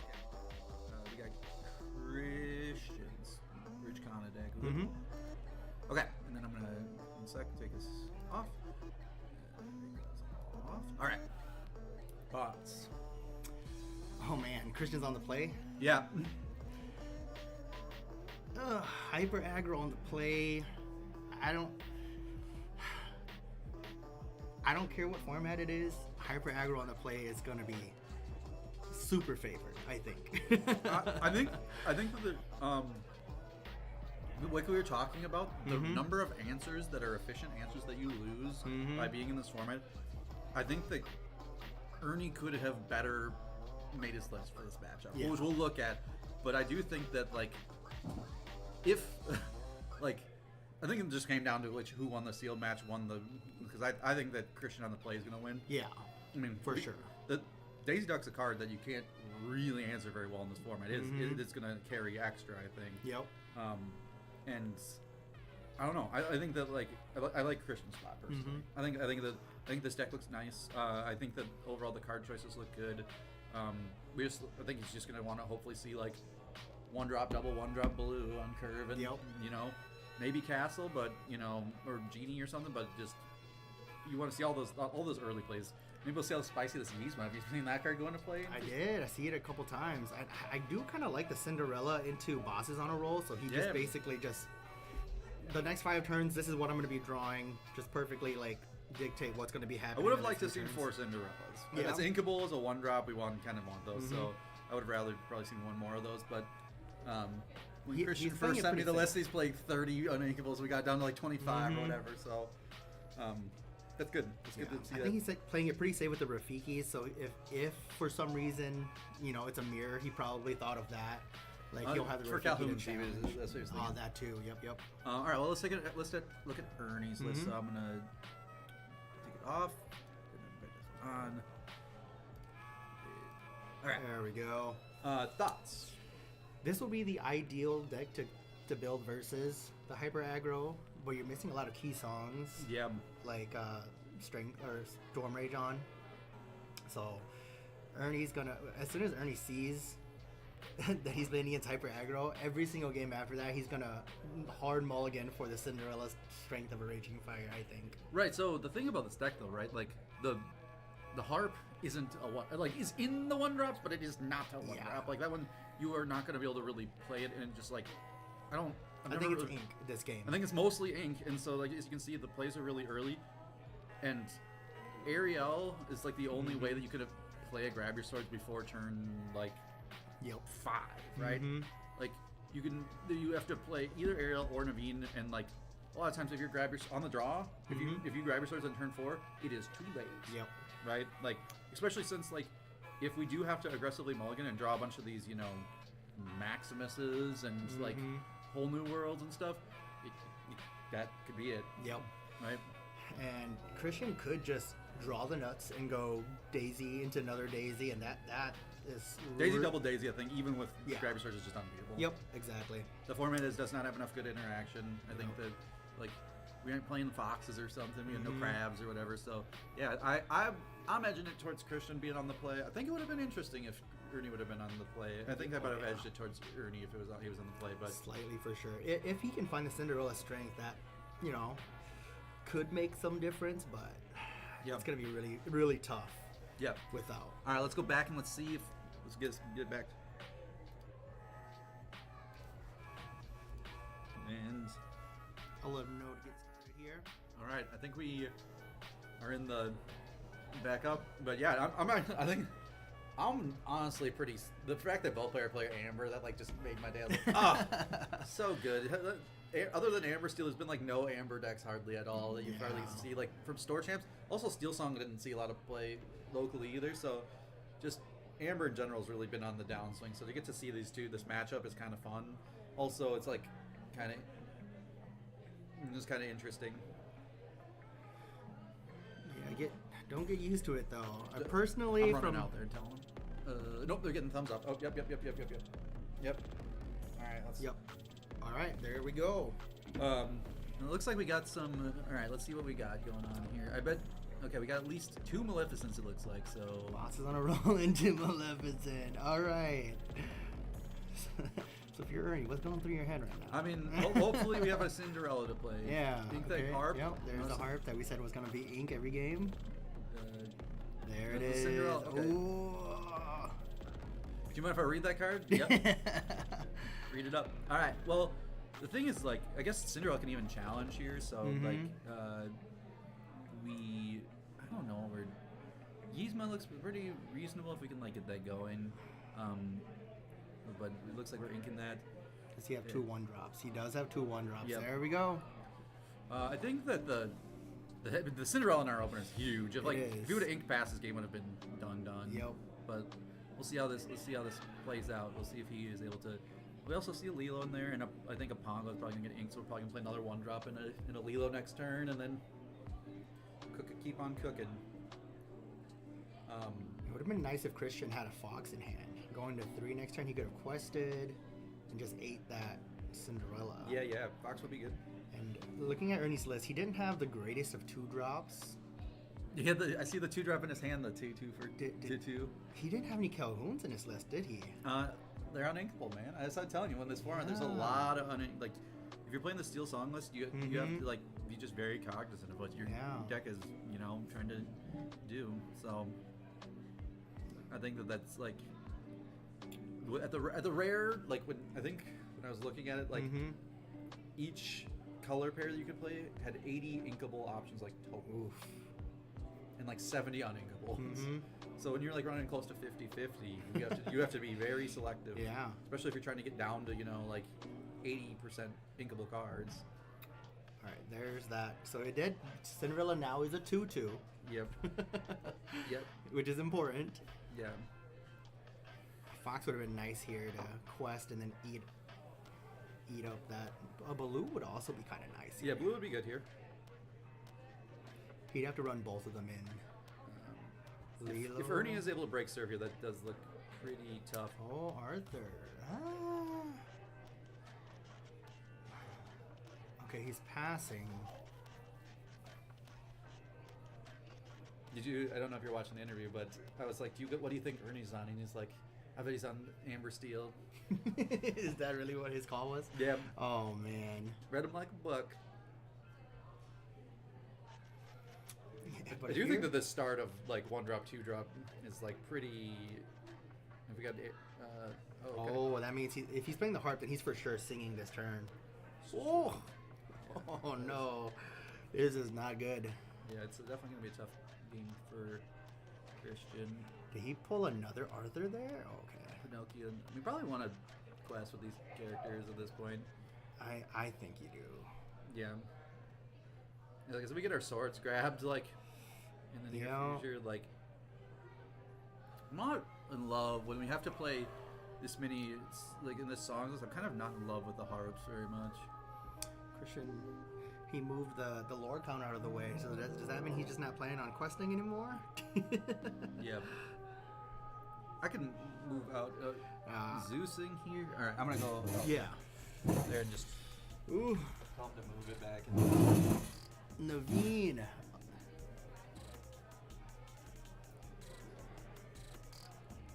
Christian is very lucky that was not in Naveen's swords, but at the same time, this is still not looking that good. Ernie has a well-established board now. Okay, so there's the lore counter coming back. Ooh. I don't know if that castle is going to be enough. Christian's full top decking now. Yep. Ernie has a extremely established board. Oh, Ariel's gonna search for a song. Is this the swords?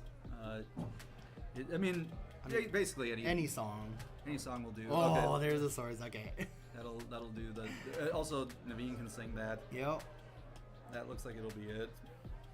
And then, ooh. Probably just quest with everything here, right? Yep.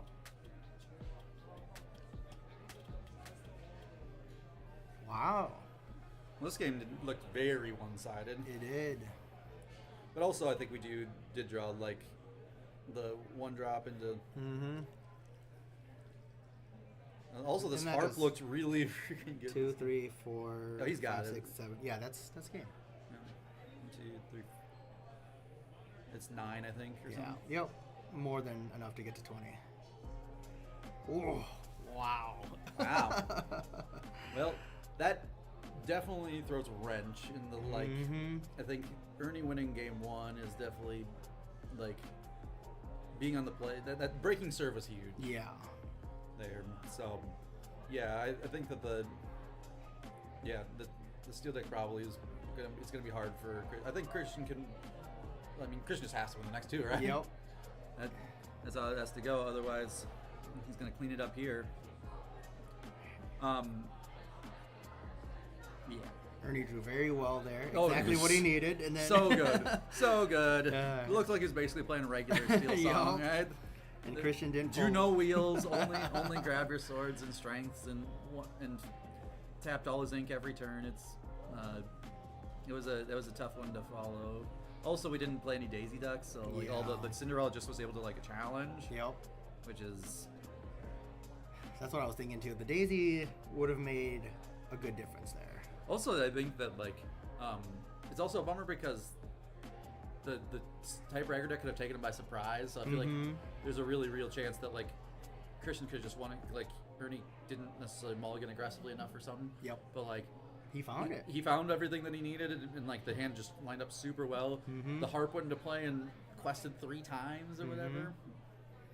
Quested twice, I think. But yeah, it was pretty brutal. You didn't get the chance to ask Ernie if what he thought Christian was playing, did you? Yeah, I bet he would not have guessed that. Yeah. Yeah, it's pretty funny. Like when you're looking at a bunch of the lists of people, like they both sent like all what they were thinking of, and every one of the lists had amber in it. Yep. So, which is like what we were saying on stream, like the amber cards, the rares are the ones that you like that are in the decks most of the time. Exactly.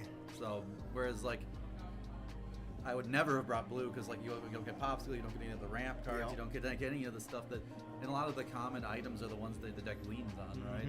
So.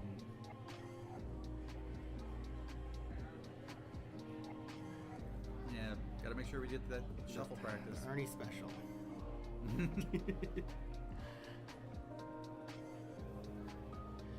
so this is looking very good for Ernie now. Yeah, he I mean- knows the matchup.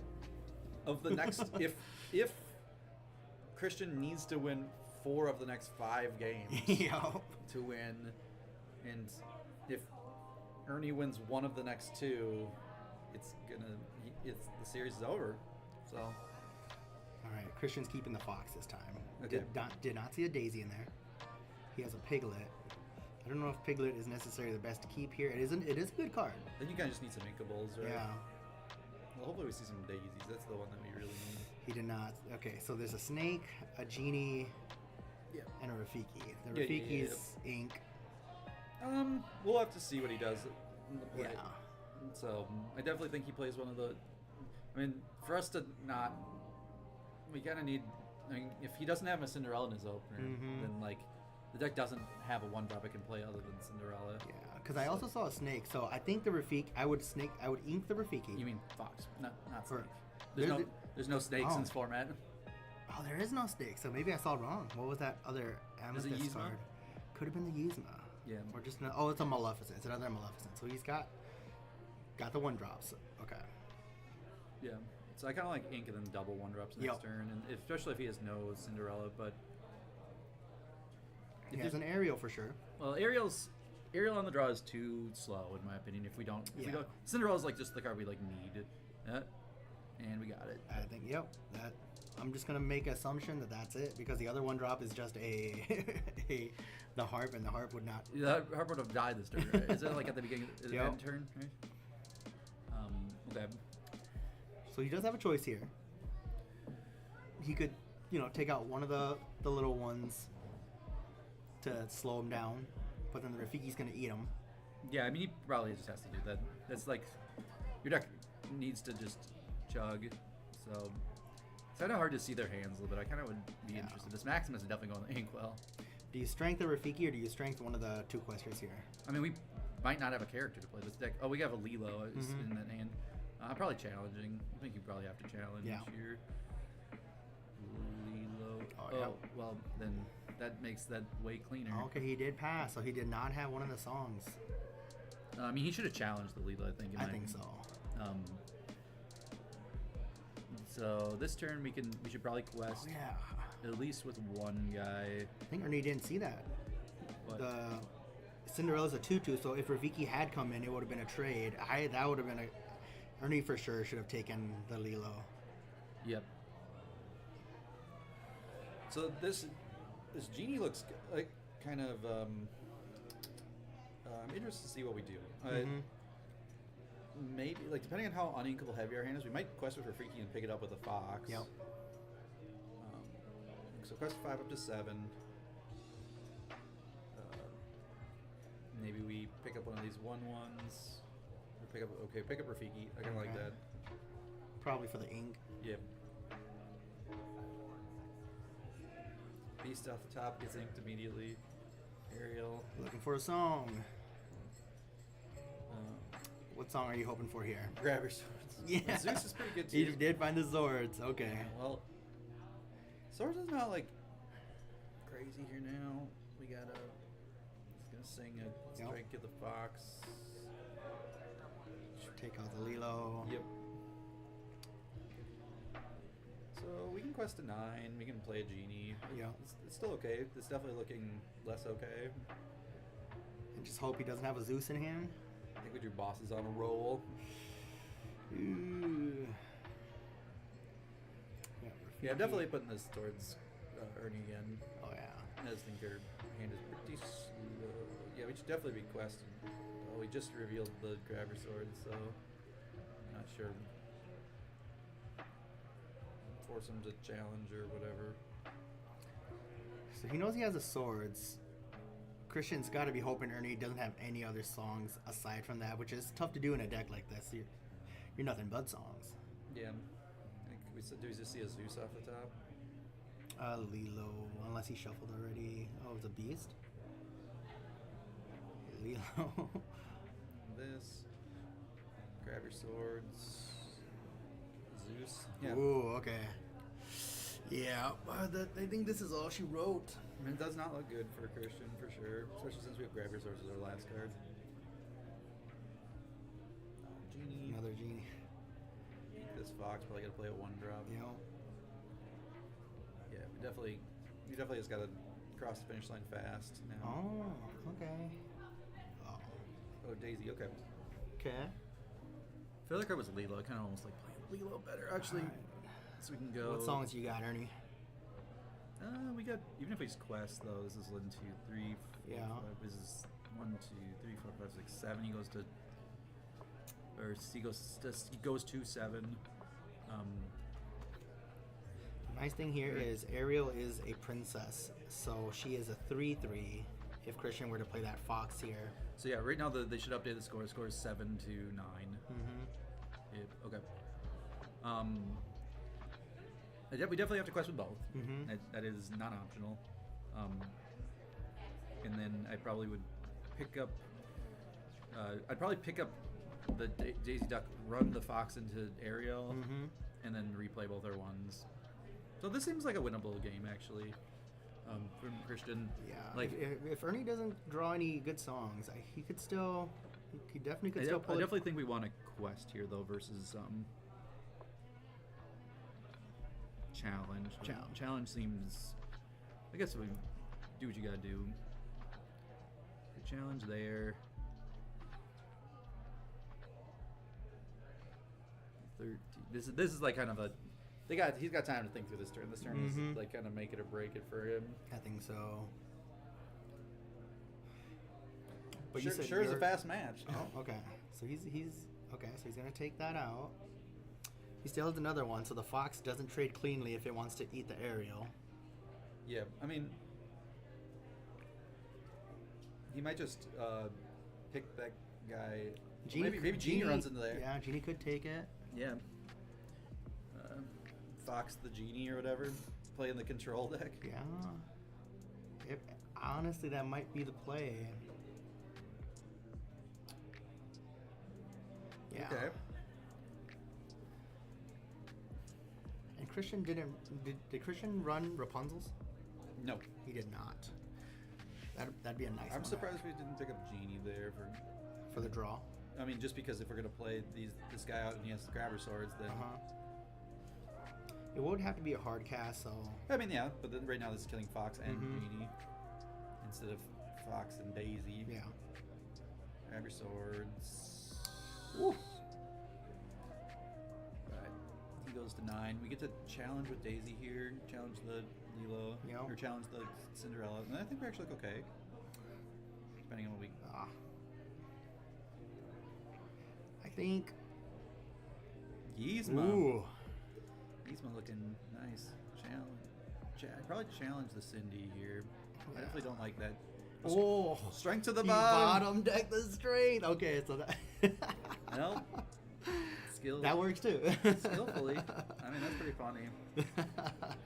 Yzma's gonna look pretty good here, actually. It is, yo. Gonna draw Christian a lot of cards. With your Strength of a Rage, your Long Game Zeus off the top. Yep. Zeus off the top. That's, Hard that's cast. pretty good draw. I'm definitely challenging Cinderella with Daisy. I think so. Yeah. Oh, we have a Pongo in our hand. It looks like Pongo looks like it might be activating this game. Can we scoot that? I swear to God, if I have to go out there one more time. It's alright.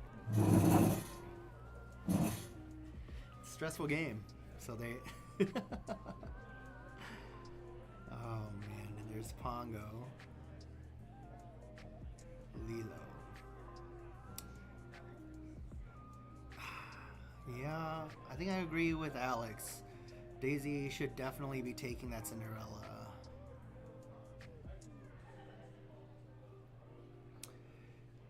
Because Christian is one, Ernie's one good draw away from taking out everything with that Cinderella.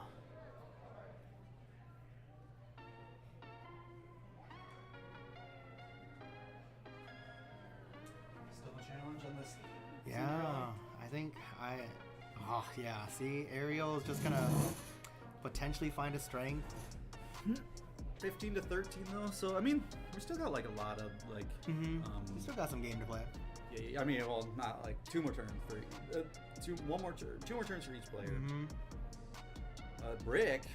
Oh, That, no stranger to those.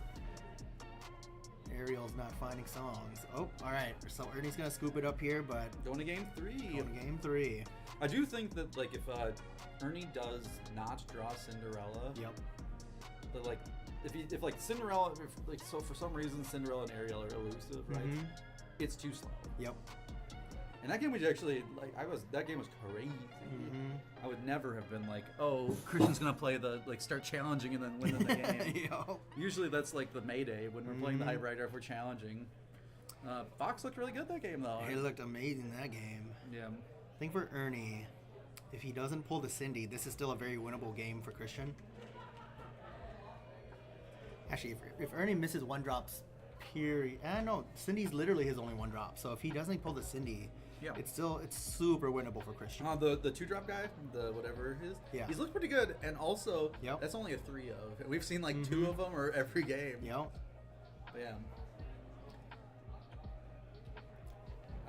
I'm hoping for a split so we can just see it next week. Right? I'm just hoping for it. No blood. Well, this is it though. This is it. It's been fun. This is for the tournament of life. It's for local pride. What are you talking about? Yeah. Yeah. You're not single limb for Christian, so he's gotta take it down.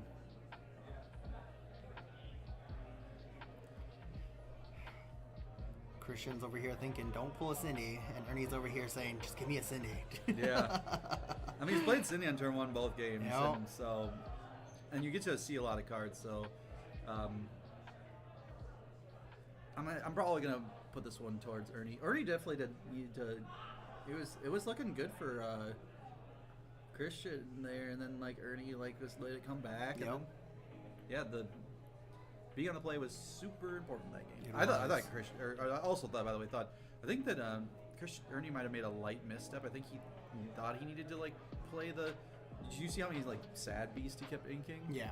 Like we kind of needed to probably like almost keep one because we like kind of run out of cards at some point. Yep. No, it is nice he's only playing 3 Holding Worlds in his list though. Yeah, I haven't seen one of those go off yet, but Yeah. that, I mean, we don't. that's we just not for don't, this matchup. No, you just don't want it. That's the Yep. thing. Is like usually a lot of times they play 4, mm-hmm. and so to play 3 is pretty good. All right. You rooting for Christian then because you want to see the chops? I just want to see the next. I just want the series to go. Yeah. That's what we're hoping for. I'm not necessarily hoping Princesses be puppies. Yup. All right. At least I see some Daisy. I see a Daisy. I think I see a Cindy in hand. Oh no, that could be a World's Greatest Criminal Mind. Yeah, it's really hard for me to see. All right, so he's keeping the Naveen. Nope, he's not keeping the Naveen. He could just do a 7 mall here. Yeah. 7 mall is kind of risky, like in this Yeah. format. Like you kind of just are like your decks are not super, they're like kind of clunky. You can do a. I think okay. He did keep just a Naveen, so if he doesn't pull the Cindy, I think he's banking on turn 4 swords. Oh, Christian got the Daisy. With, yep. And Daisy blue. and Baloo. Okay, Yeah, I this- mean, his hand looks pretty good. we hope Christian has the ink to play all of those cards, but What are we doing right now? I don't. Oh, he's think- shuffling his deck. Okay, Yeah. I was like, are we counting how many cards we have? Do you have any other announcements for Foxton you want to make? We'll do it right after this. All right, after this. Yeah, we'll do it after this.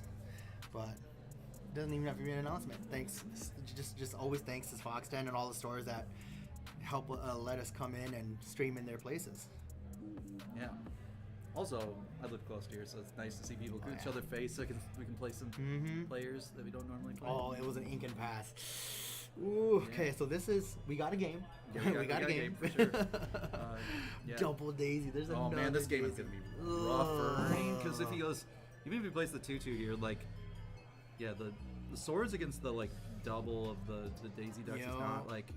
Oh Yep. god, I can't. Is that a Lilo? Is that No, that's a 2/2 Alright, let's see what we got. Pongo. I told you the Pongo's going in the ankle. Yo, Lilo. Daisy Lilo.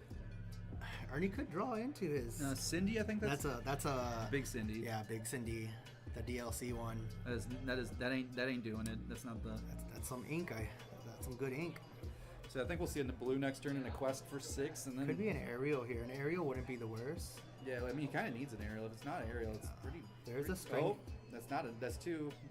That looks like Another one. Okay. Yeah, this is looking like a game that's good for Christian. Yeah. We did no challenges, so Ernie's respecting the fox. ooh, we got Another Daisy. we might just I might just if we have like just one drop, like we might just like Yeah. we might just like play 3 1-drops here and be like, okay, and Well, and he bottomed the. the Zeus. Christian doesn't He even didn't need have- to ink anymore. He's he, just. he doesn't have another ink. I bet. And if he draws an ink next turn, he drops the Baloo. What do you do? I mean, this looks pretty quite bad. Like if Yeah.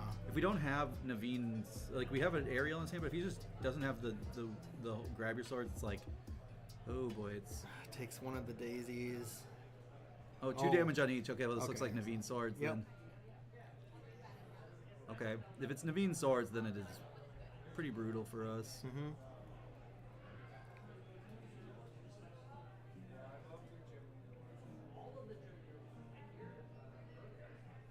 Whew, okay. This gone, this gone. This Daisy has 2 damage on it. There's the Baloo.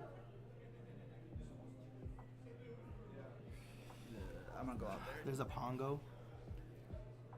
Alright. I'm getting reminders to resolve the cards correctly again. Because that Daisy doesn't have dice on it, right? Yeah.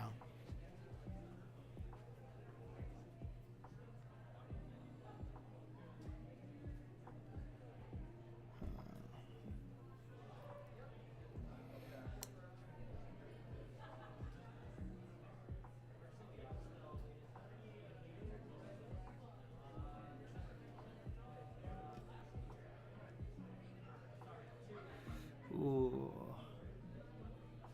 Strength to take out. Okay. Oh yeah, this is looking very, very bad. I mean,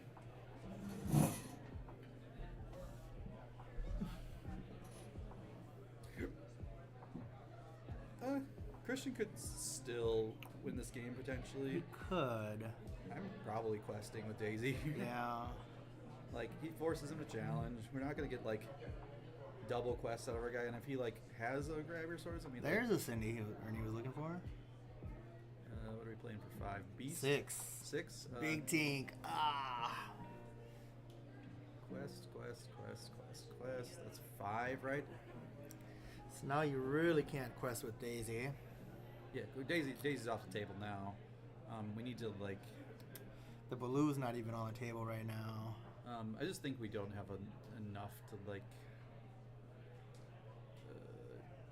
Yeah, I just think we can't cross the line here. This is like a Christian might have got it on the. Christian would have almost certainly won this given the play. Yep. But you know.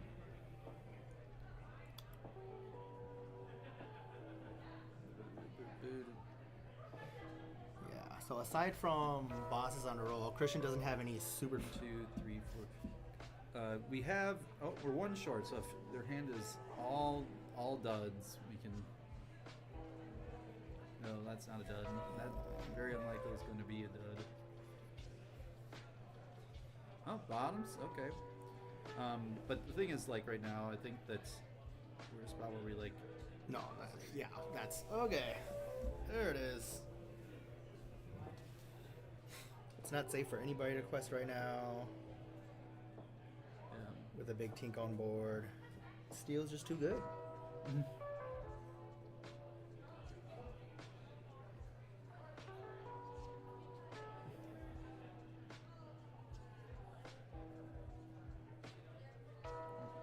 Trigger this Daisy. Yep. I'm not running out there. The game's done. The game is done. But I mean, it's actually it actually has. He actually has it on board, right? Yep, he does. 1, 2, 3, 4, 5, 6, 7, 8. 5, 6, 7, 8, 9. Yeah, he has like 9 on board. Ernie is just going for it. Yeah, apparently. 1, 2, 3, 4, 5, 6, 7, 8. Yeah, he had it on board. He could have just done it. Yeah. Go to 19. I hope he. Just playing it out.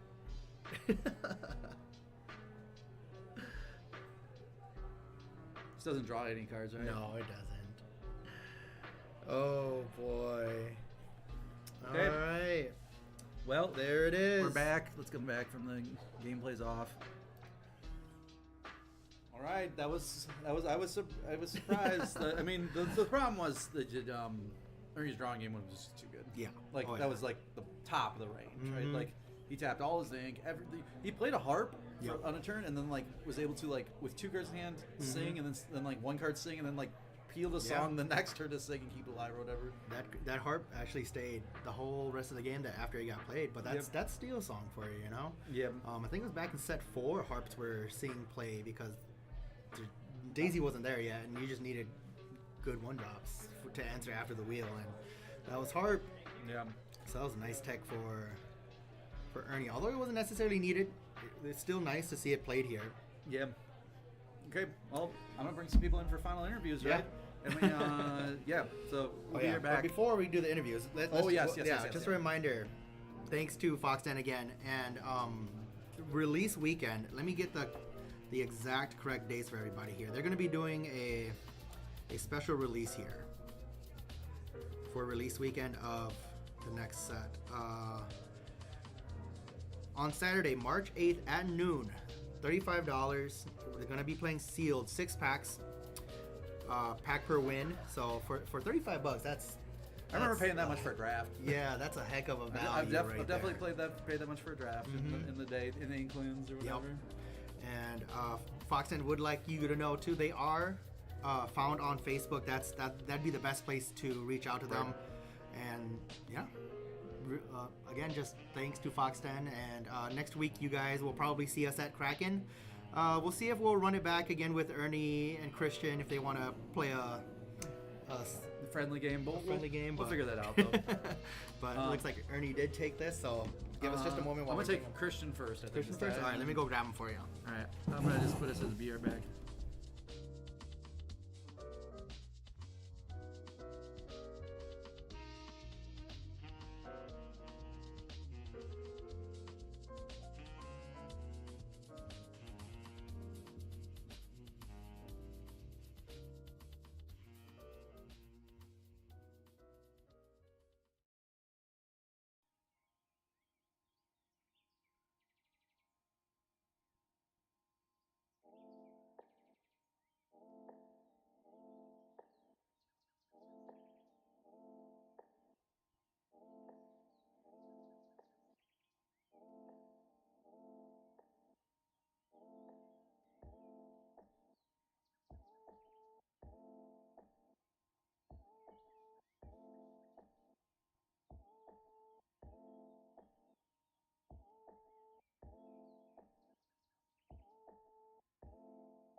right, so I'm here with Christian, the winner of a brand new shirt. That's right. I get to, dude. I'm going to a lot of tournaments March. I get to wear it. I get to wear Yeah. that bad boy for March. Unfortunately, it is what it is, though. Yeah, so that match, I honestly thought you were looking like it was going to be good for you, being on the play in a matchup where Yeah. you're playing Hyper Aggro, and there's just like so few one drops. But you played Cindy on turn one in every game. And I where had he no was on- Daisy.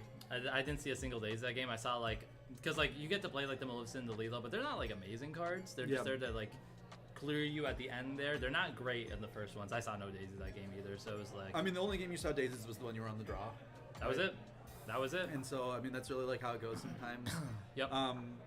From like the match in general, did you like learn anything or like have any like takeaways about like how that deck works? I mean, you're not usually a Hyper Aggro guy, pretty sure, right? No, I mean like there's a reason why like I think the Hyper Aggro deck is cool, but like it definitely like I think my build probably had like maybe a little too many uninkables for what it was worth. In game 3, I missed my ink on turn 3, so like I had to play the third Daisy and the second Lilo, which like doesn't sound bad, but like when he Had the grab your swords when he there. had the turn 4 Naveen grab your swords, it was like, you know, not much you could really do from there, and the rest of my hand like didn't quite get there, unfortunately, from that point of view. I'm not sure if I learned a whole lot. Okay. At least playing the deck, it played exactly how I expected. It dies to grab your swords, and that's, you know, it's really why it doesn't see playing competitively, even though like grab your swords is on an all-time low. But like once you see it, it's very unwinnable. Yeah, so the problem with it, like the grab your swords is like it's because of the like rarity restriction. Yeah. But they have plenty of cards that just like, you know, let the Storm Rage on and stuff, and Mm-hmm. that just exist in like characters that are just like the ones just get eaten too easily in the Yeah. format. So yeah, I hear you. Well, cool. All right. Well, I'm gonna grab Ernie, but I think that's all I really had. If you have anything you want to share, any shout outs after the series? Shout out to Micah. The deck was sweet, but you know, it died to grab your swords. You know, me and Micah were working on this deck together for the weekend, over the week. It was cool, but you know, I don't think I play any different though. I don't Yeah. think so. I think, you know, I was actually surprised I won that game too. When I Game had to, two, like- once you start challenging, I was like, I know, like we're this done. is miserable, but I have to do it. But thankfully, the rest of his top of his deck was utter butter. So Yeah, I think what was the play that like, yeah, there were a couple of plays that were like minor disagreements, but overall, I think that you guys both played well. Like Yeah. that was fun to watch. Okay, absolutely, cool. Well, good. thank you, chatting. sir. Good chat. We're gonna grab Ernie, finish up our little interview, but we'll be right back. Yes, sir.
Okay, everybody.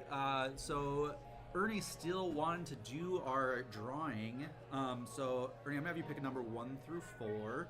And if you're in the chat and you want to be eligible for the goods, put your name in there. And well, think of a number 1 through 4, I guess.